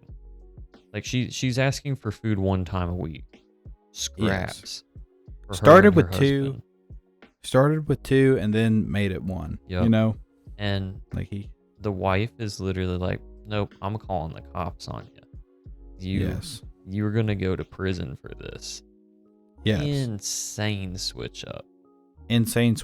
Because like, in one way, I don't want motherfuckers living in my bunker basement either. Right. But two, what's it to you? Yeah. For these people, like, I understand if you were the owner of the house, you'd be like super bizarre. Yeah. But these people who are running a Ponzi scheme anyway. We're both the needy. Yeah, and after just wasting, like probably hundreds, they had like liquor and stuff, so like potentially thousands of dollars worth of food and stuff up there in your little gag. Bring this guy like $50 worth of food once a week. Yeah. Who cares? Yeah. It ain't nothing to you. Take no time. And this lady lost her job and the ability to like feed and care for her husband because of you. And then they even tell the story, which I'd like to double check this, but like if he, lost his money doing the same thing your husband did to lose his money, then you should like, your empathy should turn on and you're like, oh, these people are just like me. Right. You know, they're in the same situation I was, an hour ago at the beginning of this movie. Yeah. But no, they've completely they've switched up. The complete switch up. Yep. Which makes these other people switch up even funnier. It's like, oh, you were gonna fuck me over. I guess Right. I guess I'm gonna have to fuck you over. Yeah, now. there is the immediate payback, like you said in the next scene. It's cool. I think the cell phone implementation, like you were saying, it's really well done. This is a well done one. Cheesy. It doesn't feel out of place. It makes perfect sense. And a lot of times, whenever somebody pulls out a phone in a movie, I hate it. I don't like it. Yeah, it feels bad, but it's really nice. Yeah, I mean, it makes like complete sense, and it's like also, what's a good way to get power in this situation? It's like, well, that's the best way. And like having the video, you just gotta press send. Oh man, it's already like in the iMessage or WhatsApp text field. You just these people, but I mean, this is just so funny. Like, it just shows like how tyrannical people can get with the littlest bit of power. Mm-hmm. It's like, let these motherfuckers go home. Yeah. Don't make them sit in the corner with their hands up. Yep. And like, this is also just something that I'm probably not even grasping the full context, but pretending to be like a Kim Jong-un news reporter. Yes. You know what I mean? Right. Like, it's like, I mean, like, obviously they're showing like how tyrannical they can be. They're spokesman of the great dictator in the scene. You know, it's like somebody broke into my house and I started pretending to be like Hitler or something, probably similar, Right. I was like, in the corner, face the wall, don't talk, I think about the scene in Rick and Morty whenever Rick and Morty tangent, whatever. It was one of my favorite, funniest scenes. But Rick accidentally gets sent to like Nazi Germany Earth. And Nazi Morty kills Nazi Rick. And Rick's like, oh, okay, well, let's go do this. And then Morty goes, I will tell you what to, like, he just spazzes on him. It just cracks me up. But that's what they did. They just like full on tyrannical spaz. Yep. Like, I'm going to massage my husband. You're going to watch in the corner with your hands up. Pick your hands up higher, Yep. And I love how it's weird. It's scary. It's just it is scary because you just don't know what's going to happen. Almost don't know what could happen. So suspenseful. And I love the fight.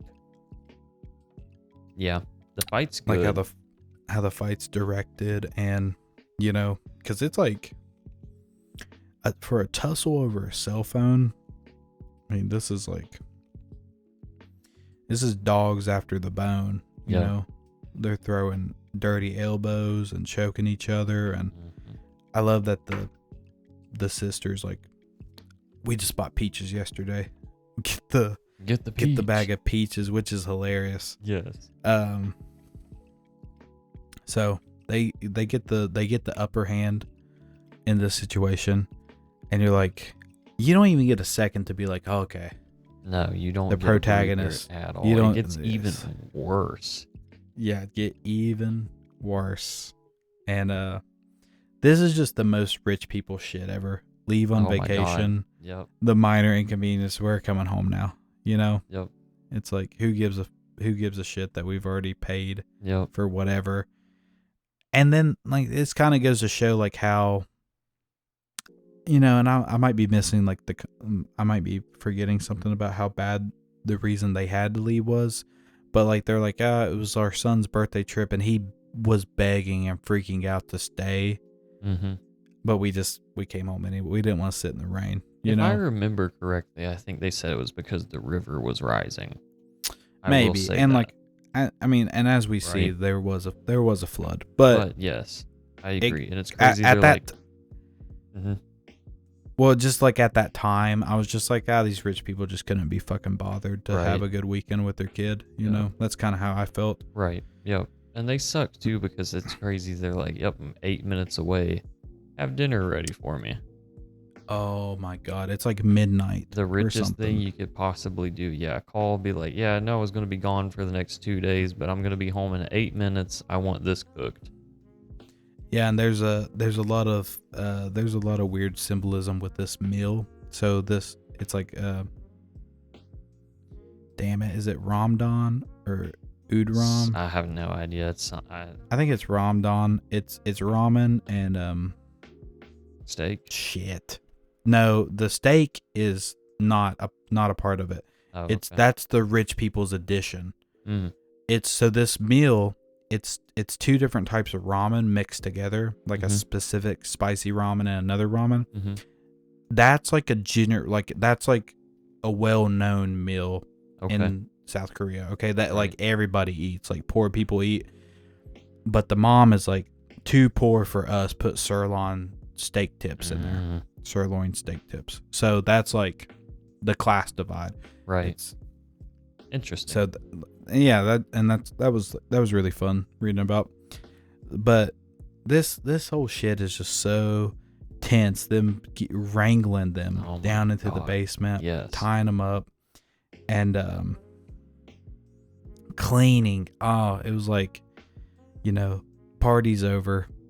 Cops are on the way is what it felt like. Just sweeping shit under the table and the couch and just gross. You just know it smells awful, like liquor and food. Dude, yeah, they're doing shit so half-assedly. I even forgot to tell you about this. Like the dude's going and stealing the diary, like a slime ass. Which I don't know. Like I don't know the societal norms about dating in this area, but like she's 16. Yeah. Is he, who knows, He's not in high school. He could be in college. Like, is he 20? I don't know. It's like, just felt weird. Scummy. Yeah, just scummy. Reading this little girl's diary, dude. Yeah. Just to see what she says about you. Or just so you can get like a little bit more manipulative with her.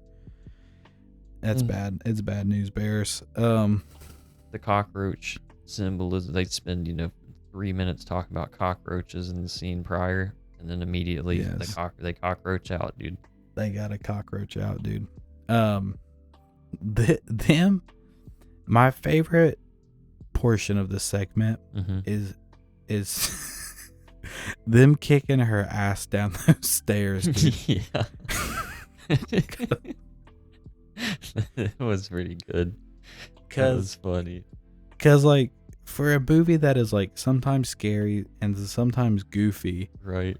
This starts out so goofy and then just becomes, like, insanely violent. Yeah. Like, just the full-on Sparta kick down the stairs.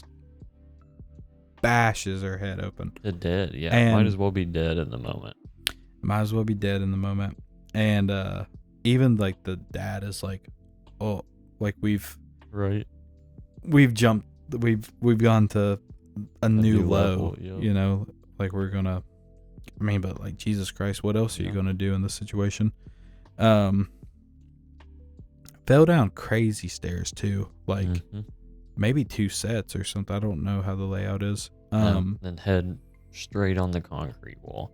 It's funny. Yeah. It's cool seeing the dad like hold his hand up to see if she's breathing. Yes. And then, like you said, he's like, "Oh, thank God." Okay. Yeah. Yeah, because it's like, damn, we've already probably committing a couple of felonies here, but murder is a line I don't want to cross yet. Yeah. Then tying these people up with no plan of coming back in any like urgency. You know what I mean? Right. It is just like, it's awful. It's dirty. Like I was like, man, I don't know why the dad didn't stay in the basement. Kinda. There's just so many things that went wrong, and I think it shows like again, I think this is the part of the movie where I'm like, oh, this family sucks. Yes. They're not the good guys at this point. No, and then this is where we get to like one of the most bizarre parts of the movie is whenever the dad is walking up the steps and the basement dweller man is hitting him with some Morse code, or he turns the lights on for him as he walks, and then hits him with some Morse code. Yeah. And he yells respect, Yeah. And he has this weird relationship with this guy. It's like, this man is housing me and feeding me, and like he's a great man, and we see that we get to see some of that at the end too. But like, it's like, ooh, this is like really weird. You know, you just got into like the craziest fight of your life. But this guy's weird, you know, coming up the steps. Oh yeah. Like, he's like full on hermit mode, strange individual. Yep. I just wrote in my notes, the dude in the basement's a freak. He is a freak. He's a freak as always, dude. He's crazy. He's freaking me out. I love so they're hiding under this huge coffee table, right? Yes. And you're like, the coast is clear so many times. And then they come down there, and they're like kind of being good parents. So that's kind of made me happy. This where, you know, before this we got to see the ghost scene, and the mom eats all this ramen by herself. Yeah. This despicable poor meal she doesn't want to eat. Like we said, the ghost scene is super great. Yeah. But I love them sleeping on the couch. I will go and say, now that we're 2 hours into the podcast and all the casual listeners are gone, this is the best couch sex scene I've ever seen. Yeah. The most like realistic, because usually in the movies it's just like, in like a horror movie, they're just like, they'll just have full on sex on the couch, and like they act like it's awesome. But this is just so bizarre to It's imagining strange. to be under this table and having to hear this. It's very real, And this is, and like intense, and like you're just like, oh god, dude, what's gonna happen? Yeah. And she says, they start saying crazy stuff. Oh my god, yes. The whole You scene, know? the whole time they're on the couch and talking, another like that's when the smell gets brought up, and it goes even Yes. before they start having sex. They are talking about how Mr. Kim smells. It's Well, not this a is bad smell. It's just like a like a wet rag. And then Yeah, she's talking about boiled this, rag. yeah, boiled rag. And then she says, you know, she's talking about the, do you smell people Subway. like that on the subway? And they're like, well, I haven't rode the subway in forever. Yeah. And and it's just so like, and it just constantly shows his like dead expression. I was waiting for like a tear. I know a tear wouldn't be like the I don't know, the tear maybe would have elevated it, because I like don't they're know. becoming obsessed. But the dead face is good too. It's almost just like he's so beat down, dude. It's like, what more can you I mean, these from? people are talking. What's so brilliant about the writing of this scene is like, you just saw that the poor people are shitty, Yes. and you're like, I'm on the rich people's side. And then it's like, shitty. Yep. it's like, oh no, they suck too, dude. They're sucking so bad. Because like, they could have just like, they just would have sat on the couch and started having normal coitus. It wouldn't have been too bad. Right. But then they get into the weird. You still got that cheap pair of dirty, filthy panties. Yep. And anytime somebody says rock hard in a movie, it's just maybe that's an instant 5 stars. Right. But and then this is why I think she's a drug addict. And whenever she's like, buy me drugs, I was like, damn, this bitch was on drugs. I thought, because like, you know, I didn't say this, but like at the beginning, I was like, maybe this is just like the Asian stereotype of like a hardworking mom, and she's so tired. Yeah. And it's like, no, not at all. What you just learn over the course of the movie, like, no, that's not it at all. Yeah. And then in this scene, you're like, maybe she's on drugs. Right. Something. I don't know. But also too, like with that too, I don't know. Because I do think the mom is on drugs. I think that's like symbolized throughout. But that scene is also, I believe she straight up says that, because whenever they first find the panties, they're like, maybe she's on crack or meth.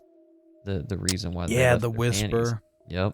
Yeah. That's what. Yeah, maybe it's just a little bit of sick role play. Yep.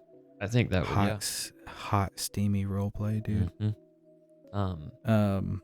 There was something else that happened in that scene, but it was right before they started having sex too. It was They're just talking about the stank. Yeah, it's just him saying that. Yes, exactly, that he can smell it, and it even reaches to the back of the car, and that he it almost crosses crosses the line. Yep, and he says, "Actually, I think that does cross the line." What a dickhead! Like yes. He says that he doesn't, but his smell definitely does. Oh my god. Oh god. It's despicable. It is awfully. And I imagine these people do smell terrible. Oh, they live in, I guess a basement, you know? I imagine they smell awful. You know? Yeah, it seems. Or at least they just, even if they don't smell awful, they just probably don't smell rich, it seems. Yeah. I don't know. They're getting pesticides sprayed on them and shit. And like, true. It's like there's some bad things happening. I don't know. I bet that I almost can imagine. Yeah, like these are the kind of people, they're probably saving money. They ain't doing laundry all the time, sweating and stuff in their clothes. And, I'm notorious for washing a load of laundry and then forgetting to switch it and then gotta wash it again. The old blue collar Monday laundry. If you ever heard this, it's whenever you start a load of laundry on Friday, but then you have the weekend and you forget all about it. Yep. And I heard that the other day and I realized that is really sometimes. Yeah, so hiding under this coffee table, it just sucks. This is the end of my notes. I'm gonna have to free riff it, but I liked how the girl was texting Kevin and like she started to hear the phone vibrate. Just stressful. And I wish, even though they have the subtitles for the text messages, I wish it just goes by so fast. And at one point they show text messages in this movie and they don't show subtitles. Mm-hmm. So I just assumed that they just weren't going to do it at all. Right. But they do it in this scene, and they're saying like, she says something like, "I wish you were here," and he's like, "I am here with you, baby." Yeah. And it's like, ooh, I'm underneath the coffee table. I'm right here. I'm right here. I was underneath your bed. Yeah. Just gives me the heebie-jeebies a little bit. Yep, that's real gross. Little the boy most, out in the tent too. Or go ahead. I love that. That was I thought that was fun. Cool. He also gets the Morse code. It's a direct thing from the next scene, and nothing ever happens with that. But it shows that he's writing down. Help me. He's figuring it out. Yep. Yeah. Yeah, and you see that guy, his face is bleeding from using the buttons with his hands. It's bad stuff. Yeah. Maybe the best scene in this movie is them escaping the house, because they just are constantly moving back down, back to reality. Right. And there's just so many, it's like the way it's like filmed, it's like, damn, is this fucking house on Mount Olympus? Because they're going down like endless amounts of staircases, down, and then they're getting back to the poor people, and their house is flooded, and they're like, oh, did somebody shut the window? And I was thinking, they were up here in rich land pretending to be rich. Yeah. And if they would have just been home where they were supposed to be, they could have maybe saved their belongings. Yeah. Saved their house, Right. Just done something like that. Yeah. And I thought that was like, I felt like that had to be meaningful and deeper, and that probably is like a message in that movie. That's a good point. I never like even thought for about this that. Scene. I was wondering too. Like, I don't even know what good the window would do, but yeah, you're probably right. That was probably what that was meant by that, is if they were, to be in their own home and to be where they are, what they're supposed to be doing. Yeah, it would work. These filthy poor people should be back where it's like real. Yep. It's like they should have been. They should have been where they should be. Where they're at. Shot right before they get out. Mr. Kim's filthy feet. Did you see that? I think so. While he's crawling away, his feet are so dirty, dude. It's crazy. He's got the black feet on him. He really does. They're just like black, well seasoned feet. And it's so good right before he runs out of the runs out of the crib. I forgot about that. Like they're escaping Uh-huh. and he's on the floor. Yeah. And the walkie-talkie wakes everybody up and he has to just lay there. Stop. Yeah. Like a jackass, dude. Yeah. I would just imagine looking over and being like, Mr. Kim, Yeah. what are you doing laying in my house? You know? That's so funny. And that would have just been terrible. Yeah. Oh, God, that would have been Oh, my terrible. God. There is a lot of my favorite. I have the niche scenes of this movie are my favorite. And I don't want to skip. I mean, this is pretty much right in line. So they go to back to the house. They talk about the window. The rock, once again, out of all the things he can maybe potentially grab and save in the house, he takes the rock out of everything. He's hugging it. Yep. And he says the rock is, it wants me, basically. I don't remember exactly what he says, but it's something along the lines of that. It's following me or something. Yes. Something metaphorical. They go to this shelter. Yes. And Mr. Kim, the dad, hits a monologue on how he does not have any plans in life. And it is just also so you've gotten glimpses into the mind of like the rich coded and how they kind of go about things. This is a glimpse in the mind of a defeated, poor coded man. Mm-hmm. He talks about how there's no point in planning for anything in life, that all these people next to him, they didn't plan on living in the shelter, tonight. So what's the point? And he hits it's just nihilistic that if you never have any plans for anything, you can't be disappointed or defeated by anything. And it's just Very really nihilistic. Interesting. It's an interesting scene. And then even then too, his son is like, I'm sorry for everything. And it's a really soft scene in a way. And I think that gives a lot about him too. I mean, there's a lot of character nuances with everybody on their journey back to hell. Yeah. Because like somebody's like, what's because they're real big on plans. I forgot the sister smoking a cigarette too. I didn't even smoking the shit cigarette. Yep. Because I was just like, ooh, shit on that cig. Sitting on the toilet while it's exploding underneath her. Yeah, I heard that was a complicated scene to shoot because they had to get the pressure right. And which is that's super fun. But but before they were like, what's the plan now? And the dad's like, nobody knows anything that happened. I got the plan. Y'all just keep doing whatever. And I was like, this motherfucker's plan is going to be heinous. Yeah. I was like, he's going to go in there and just full on murder these people. Right. Yeah.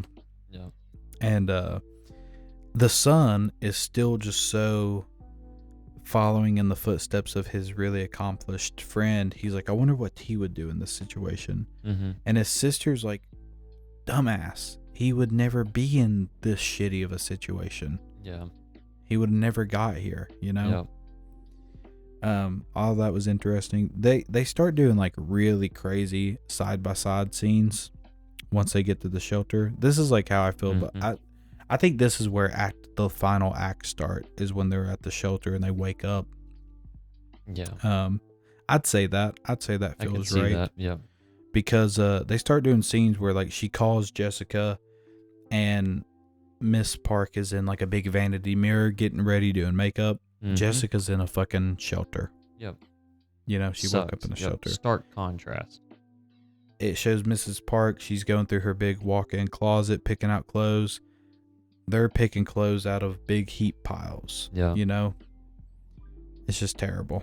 It's also crazy too, the demanding of it, and more gets touched on that too. But these rich ass people, these poor people just went through terrible, like the worst night you could possibly. They lost everything.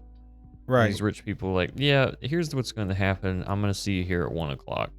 Yeah. Even take away like all the drama of like the basement fight and the murder and all that. If they just would have lost everything, it would have been the worst night of their life. Sucks. So then they have this additional. It's like two secrets. It's like, nah, I'm poor and I live in the poor district and my house flooded, but I also was in your basement, acting crazy. Fuck.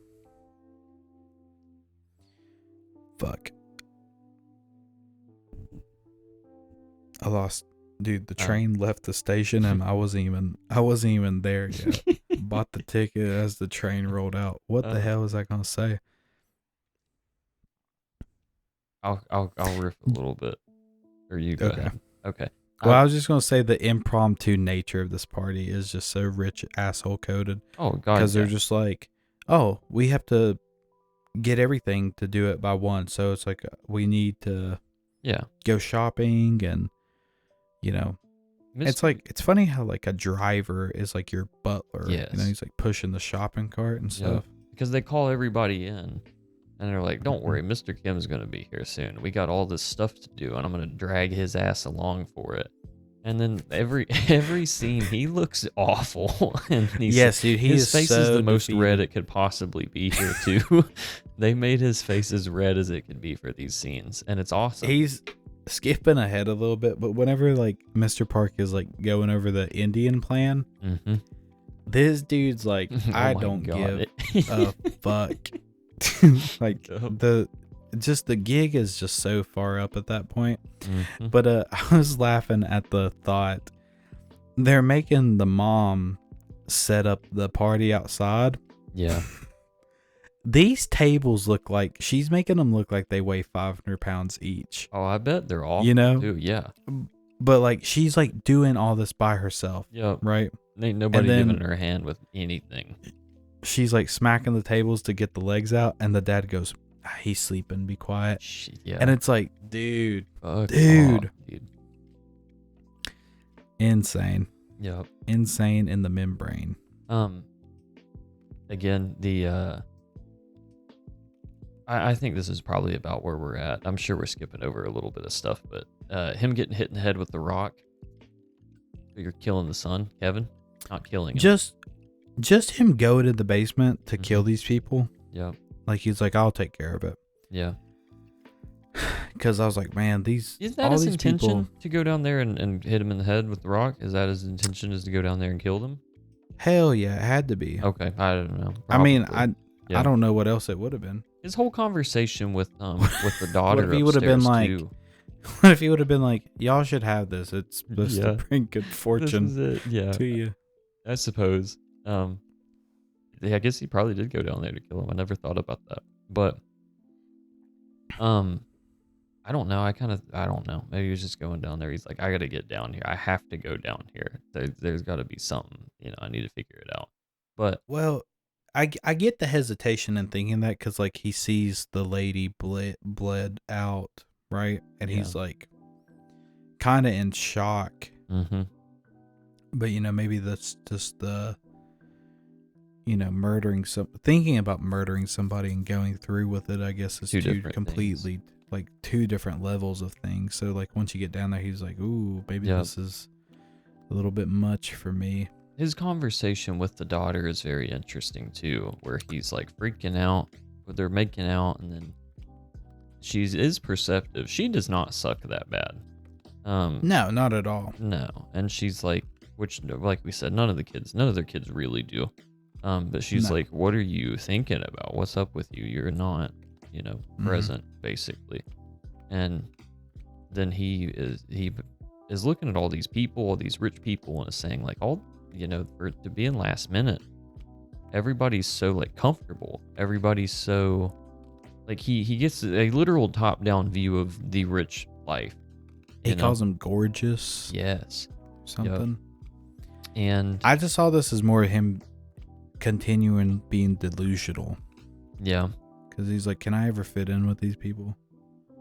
I bet he's just got that imposter syndrome almost here. He's like, maybe this isn't for me. Like I think it just gives you like, that's just so devoid. And he's seeing so many people and they're so functional and it just works. And it's so devoid of everything that he knows, like that's just not how he lives. That's not his life.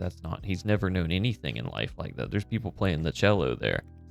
And it's like, and it just got thrown together. You know, it's crazy. Right. Yeah. Then he gets to get hit. He goes down there, you know, I guess presumably to kill him. Gets hit in the head with the rock. Doesn't kill him miraculously. I forgot how the movie ended completely almost. I did not remember if that killed him or not. I couldn't believe it didn't kill him. No, it's crazy, especially getting hit in the head twice. He literally hit him with the finishing move, and it did not kill him. Well, like, I was like, dude, this finishing move is going to be insanely, because I was like, they're going to show it, and I don't know if he like maybe missed him a little bit and just clipped him. Yeah. You know, because obviously, he survives. Yeah. Just before this, I like that the mom and daughter were like, we should bring food down to him and see if we can like make amends. Right. But they don't really know the full extent of the situation, like with her cracking her head open and like the dad tying them up. Yeah. And stuff, you know, like very it's much pretty not on the same page, I guess. Even not at all. Mr. Kim and what's the businessman's name again? Mr. Park. Yeah, Mr. Park and Mr. Kim. Whenever they're dressed up, and he's going over the scene as the Indians. I know we talked about it, but he looks like shit. Mr. Kim does. Does not care at all. And then you can see again another callback. It's a little soft moment, even after all of that. Mr. Kim is like, "Well, you love her," and Mr. Park is like, I'm paying you. You're getting overtime. Act like this is your job." It's just a complete like separation from he crossed the line. You're getting above your caste. You and me ain't like that. Do your job. And it's it's sad. I could tell at this point that, you know, they've become very disenfranchised with each other. Yeah. And because they're really chummy in their first couple meetings. But I mean, like, imagine just hearing somebody talked about you like that, vile talk to you shit like about that. you. Yeah. It's interesting when the dude comes out, how with the knife, he looks like shit. He's horrifying looking. Oh my god. Nobody, which I mean, I know he's kind of sneaking. Nobody pays him any mind though, at all. He's poor. Zero. Yep. That's the vibe I got from that. He's poor, dude. So why would I pay attention to him? And the people are beautiful. The people are gorgeous, especially compared to somebody that looks like hell, like he does. Yeah, I mean, like, you would think this dude with the blood Batman mask on, you know? Yeah. Like, you'd be like, Jesus Christ. But, like, everybody's just focused elsewhere. It's not like, it's not too egregious where, like, people are, like, walking past him, per se. Yeah. Right. You know, he is just definitely behind everybody, and they just don't sense his presence. And then that whole scene is chaos. There's I mean, it's pretty memorable as is, but it's I'm trying to think of the order of operations here. He stabs the daughter. Yeah. Just runs out the gate. To her. Yep. Yep. In the heart. Yep. And that eventually kills her. And then, shocking. Yeah. Because at this point I was like, Kevin Shirley is dead. Yep. So in my mind I was like, everybody's dying. That's what. Yep. And then, Mr. Park is demanding it. I mean, it's such distress, of course, but I know the mom or the wife is involved. Well, so the little boy sees his ghost. Yes. And then he faints and has his seizure again. Which, you know, I'm starting to, like, now thinking back to it, like, maybe the seizure shit is greatly overestimated. Yeah, I think he's just passing out. Maybe because they're like, you only got 15 minutes to go to the hospital. Right. I mean, like, maybe you're just so scared that you just pass out, you know? Yeah. But so, like, this young girl is stabbed in the heart. Yeah. Then he goes after the mom. Little boy fainted, and then the rich people just care about the rich people. They do is how the not scene's give a playing out. fuck about this. Yes, And because it is. you know, Yep. because Kim dad he's trying to. The mom is like, you got to hold pressure on the wound, Yeah. so he's over there trying to keep her alive, his daughter. And even then, And he throws him the keys, and it lands underneath of this guy, the murderer. yeah, Right. yeah, In this case. yeah. But And they're in a vicious fight. yeah, it's like, but know? it's portrayed as like Mr. Kim hates touching this guy to just Yes. get his Mercedes keys out from under it. Yes, it's crazy. Crazy. Just the smell of this poor man holding his nose to it. And then Mr. Kim's just like, even he doesn't even care about like his daughter and like his wife at this point. He's just like, you rich motherfucker. Yep. And I will say this is like the most like I was really shocked at how these events unfolded. Yeah. Yep. You know, like the whole the ending of the movie is surprising. Like it just blows up. You don't think it'll go that way. And I don't want to. So many people are losing their minds. Yeah. In like different ways. Yeah. I don't. So, I was. Go ahead. I was just gonna say I don't want to do too much of like a scene by scene. I'm trying to recall as we go. Some of the most memorable. I love how he gets back into the house. Like his escape. Mm-hmm. Is he just ends up looping back through the garage. Yeah. That's a sick, and it's cool that he's just in the basement now. He is the basement dweller. He's replaced this guy. Yes. He is a fugitive. He is just in the basement. It even shows him kind of being crazy because he's like at the same pictures that the other guy worshipped. He's like, yes. I'm sorry, Mr. Park. Yep. You know, like this is really just a crime of passion. Now he's got the lights and stuff. Yeah. Yeah, the end of this movie is like, just the scene by scene of like, so Kevin somehow miraculously survives. Oh yeah. And you know, and they're just blowing through this. Yeah, he has like a weird mental condition now. And they get off with just probation. Yeah. Cuz I don't even know what these crimes would be.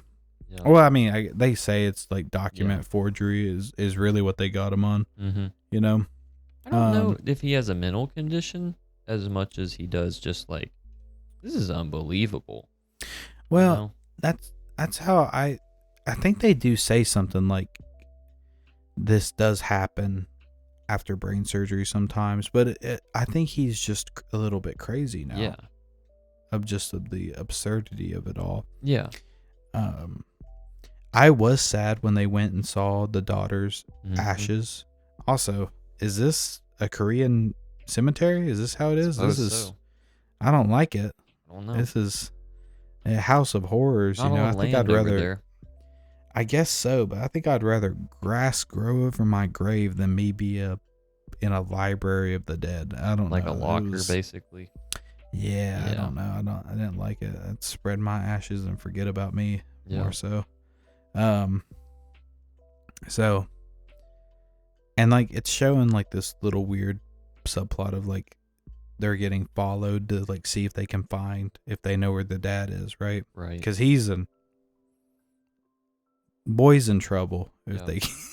Yeah. You know? And I think this is where Kevin puts the rock back in the river as well. Yeah, he's like just moving on. Yeah. And he just goes up but still being weird, going and looking at the house. Yeah. Right? Yeah. You know? Strange. It's just very mm-hmm. It's just very bizarre. And notices the Morse code. Dad sent him a message.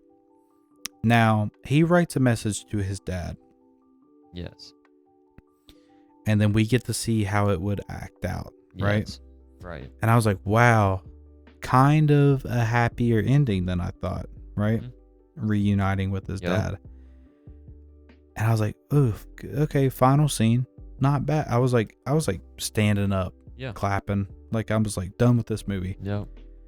True final scene. Right back where it's. And I was like, Oh Yeah. my! I was like, that will never ever happen. And then I was like, Mm-mm. how would they? How would he ever get this message to his dad? Never can. You know, Never will. yeah, what can you? How can you get the message to him? Yeah. And so yes, this is a tragic ending. He will never buy this house. This house is millions of dollars. Yeah. Not only is this guy poor, this dude now has a criminal He's now a record and criminal. a Yep. mental condition. Yep. And so, like, you thought it was hard finding a job now. I mean, this is just such a good commentary on the disenfranchised of the world, how hard it is to dig up as you start stacking these negative factors of your life on them. Yeah. And so yeah, it ends extremely bleakly. And I even looked it up. Like one of the fun facts I had is like the director's like, yeah, it'd take him about 564 years to make enough money to buy that house. God. And it's like, oh, because like in my mind I was like, there's still a chance. Maybe. And then I read that and I was like, Nope. oh, No chance. no chance at all. Yep. It's the ending of it is really bleak. I forgot how this movie ended exactly. The last thing I remembered was the party scene, basically. And then I don't know if the first time I watched it, I kind of mentally checked out after that or what, but it is a very bleak ending to this one, but real and kind of deserved in a cosmic justice way. It sucks. This is not like remote. Nobody gets a happy ending here. It appears that, whatever happened with the parks here, they got out of there because, of course, they would sell this house and not. Yeah, I almost wondered, I'll eat my words. Maybe I'll take an episode just to see where the parks end up. Yep. Just to see. Yep. I'd be interested in knowing. Maybe, perhaps. But yeah, wow, that's Parasite, y'all. Great movie. I really like great it. movie. I thought it was fantastic. I understand the hype. Yep. It was because sometimes I could have saw myself at one point in my life. I would have been like really like I would have put this movie on a pedestal and then thrown tomatoes at it for not living up to my expectations. Right. So I'm glad that I really didn't think about it too much before watching, but I think it's really good. Mm-hmm. I don't want to enter hater mode. My little synopsis is I think this movie's great. I really like it. I think there's a lot of good themes in this movie. It seems like Mr. Bong, now that I've realized, he has made several movies on the social commentary of caste systems, basically, I guess, or social hierarchies and wealth. I think this movie is entertaining. I think it's suspenseful. I think it's like a pretty enjoyable watch. I don't know if I think it is the best movie of the 21st century. Yeah, that's cap. Sorry. Yeah. It's this is a good movie. It's a great movie. It's better than anybody would expect it to be. I do think it's probably the best foreign film ever, I guess. And I kind of don't even like that category as an American because it just feels so like me centric. I think it's really I mean, it's a great movie. It feels Hollywood even though it's not, but for what it's worth, whatever. But even for a movie that like you have to read the whole thing, it's all in Korean, subtitled. It's excellent. It's a fantastic movie. If you have any reservations about that in this film, I would not let that stop you remotely from watching it. It's honestly such a good movie, and it's like it has, like you said, the universal film language that I don't even think it's a factor for it.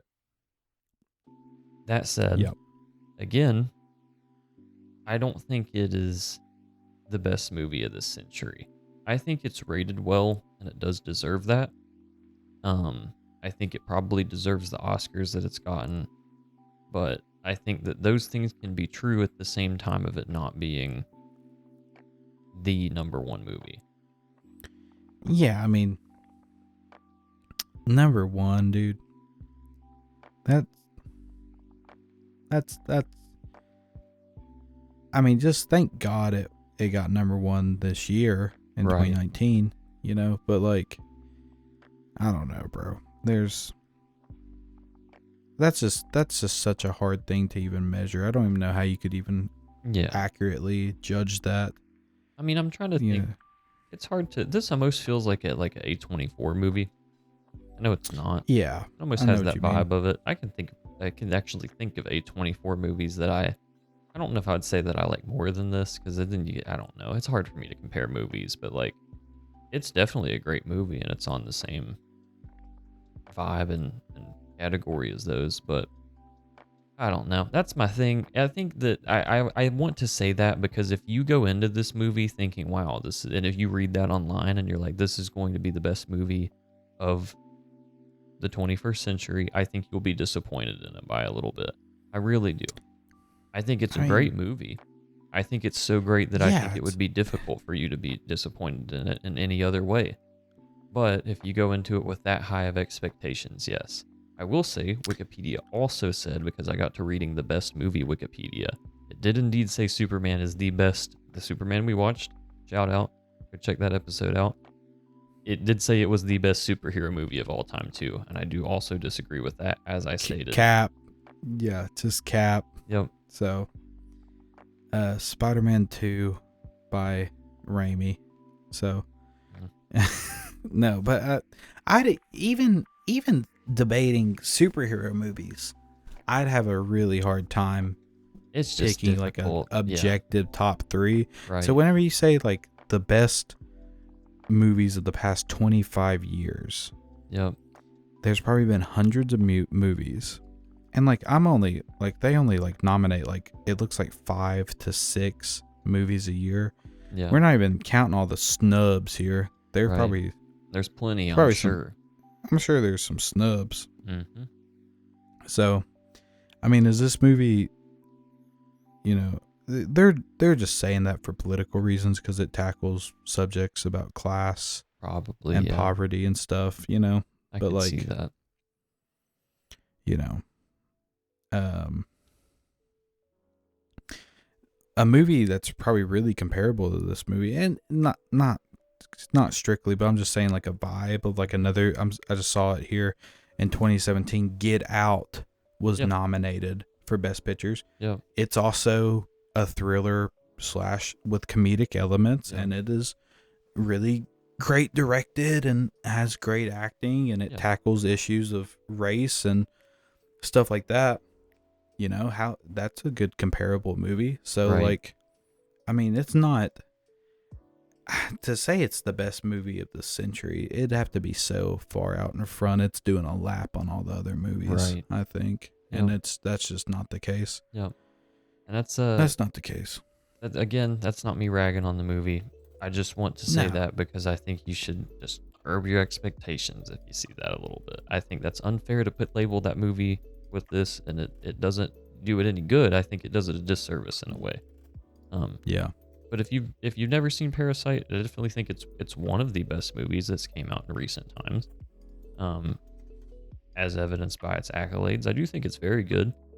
Would definitely recommend you watch it. I think that it's again, if you've listened to this whole podcast, you probably have it completely ruined for you now. So whatever. It cracks me up. We do the if you are listening to this podcast, recommend it to somebody else that's never seen it. Make them go into it with no expectations. Just do it blind. And I'll just say, let this be. I bet this is a lot of people's first introduction to Korea cinema. Mm-hmm. And that's, if you've listened to this podcast and you've seen this movie and you agree, dude, jump on some other stuff. The Korean film industry is popping. They have all kinds of good movies. Me and Bobby have seen a few of them, and I know I'm missing out on a ton of them. Mm-hmm.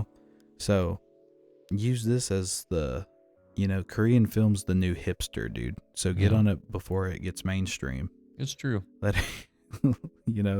shock your friends with your foreign film knowledge of these Korean movies that are just really good anyway. Yeah.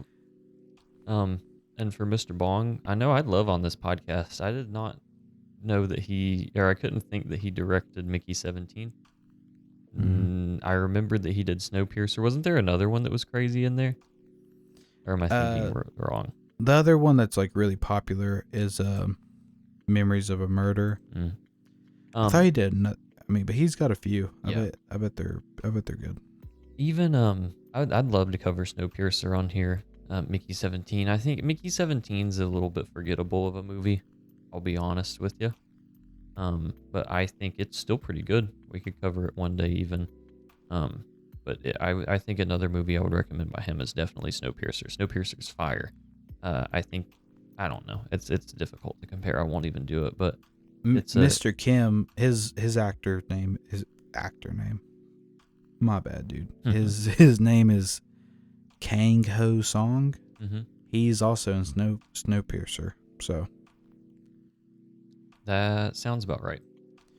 My other fun fact I had is his character in Snowpiercer is that's the name of the architect that designed the house in Parasite. So that was like an Easter egg. It's interesting. Name Namgung. Interesting. Yeah. Not remember. Just a little fun thing. But yeah, that's Parasite for me. I think I don't have anything else to say on this movie, or really even in general. Do you have anything? No, it actually went longer than I thought. I was actually surprised at how much we were me say. as well. But yeah, if that's it, if you want, I can hit a little outro real quick, unless you got something else. Yeah, go ahead. Okay. Well, yeah. Again, everybody, we appreciate you all watching this week. I think this week is pretty good. I think we did okay this week. I like the face cam. You all don't get it. You all just get what you always get. But I think that it helped. I had a way more enjoyable time this week. I don't know if it improved your quality any. No, I think it felt way more personal. Yeah, it's just way more conversational. Maybe we're idiots, but over the last 5 podcasts, we have not seen each other at all. Just been going off of sound. So we've now entered the digital age of video, and I think it'll help and continue to improve and work everything. We still got some more movies coming up. We're cooking up some ideas. I know we have a cut. We were talking about in the precast that we are not going to post. We were talking about a couple of our buddies and close friends want to be guests and have they're trying to features. Get into the fame, dude. They're trying to tap in. To fame hog. They're trying to tap in. And I want you all to tap in too. If you all have any suggestions for improvement or suggestions in general for movies that you want us to cover, if there's anything you think is unique, or if you have a particular opinion about a certain film, love to hear it. I'd love to know what you got going on. Love to know what you're thinking in the comments. You can comment both on YouTube and Spotify if you've not listened there. On Spotify, you can rate us 5 stars, and on YouTube, you can like and subscribe to the channel. It'll help a lot. If you have any friends that like movies, tell them about the podcast and help us out. We still don't have a Patreon. I mentioned that again last week, but we're working on it. Get off of us a little bit. Come on now. I know y'all are dying to give us some money, but calm down. Chill out. Play this on Spotify and then, turn it down and just give us a listen. Give us a free listen while you go to bed, Just get our views up, comment, like and subscribe. It doesn't cost you anything. That is a good I know we don't have no graphic popping up saying subscribe now, but YouTube's been the same for the past 25 years. The button's below. Hit it. Just hit it. I need you to hit it. But yeah, that's it. I think we'll be back next week with a episode on something. It's gonna be something interesting. I don't know exactly what it'll be. We got a few ideas, but we are going to. We have the first 10 planned out for sure. I think we ought to hit a western. Western maybe next week. I think that would be pretty good too. I think we should go from foreign film to good old American western. I think that is a good idea. But we'll round out. The top 10 is pretty good that we got planned. So definitely more episodes to come. I think this is episode 4 or 5? 5. 5. Yep. Okay. Yeah, I think the back half has a little sauce to it. So yeah, keep on watching, keep on staying tuned. And yeah, that's about all I got. And I think we will see you all in the next one. Is that good for you? That's good with me. All Good right. night, everybody. Good night, everybody. Peace. Take care.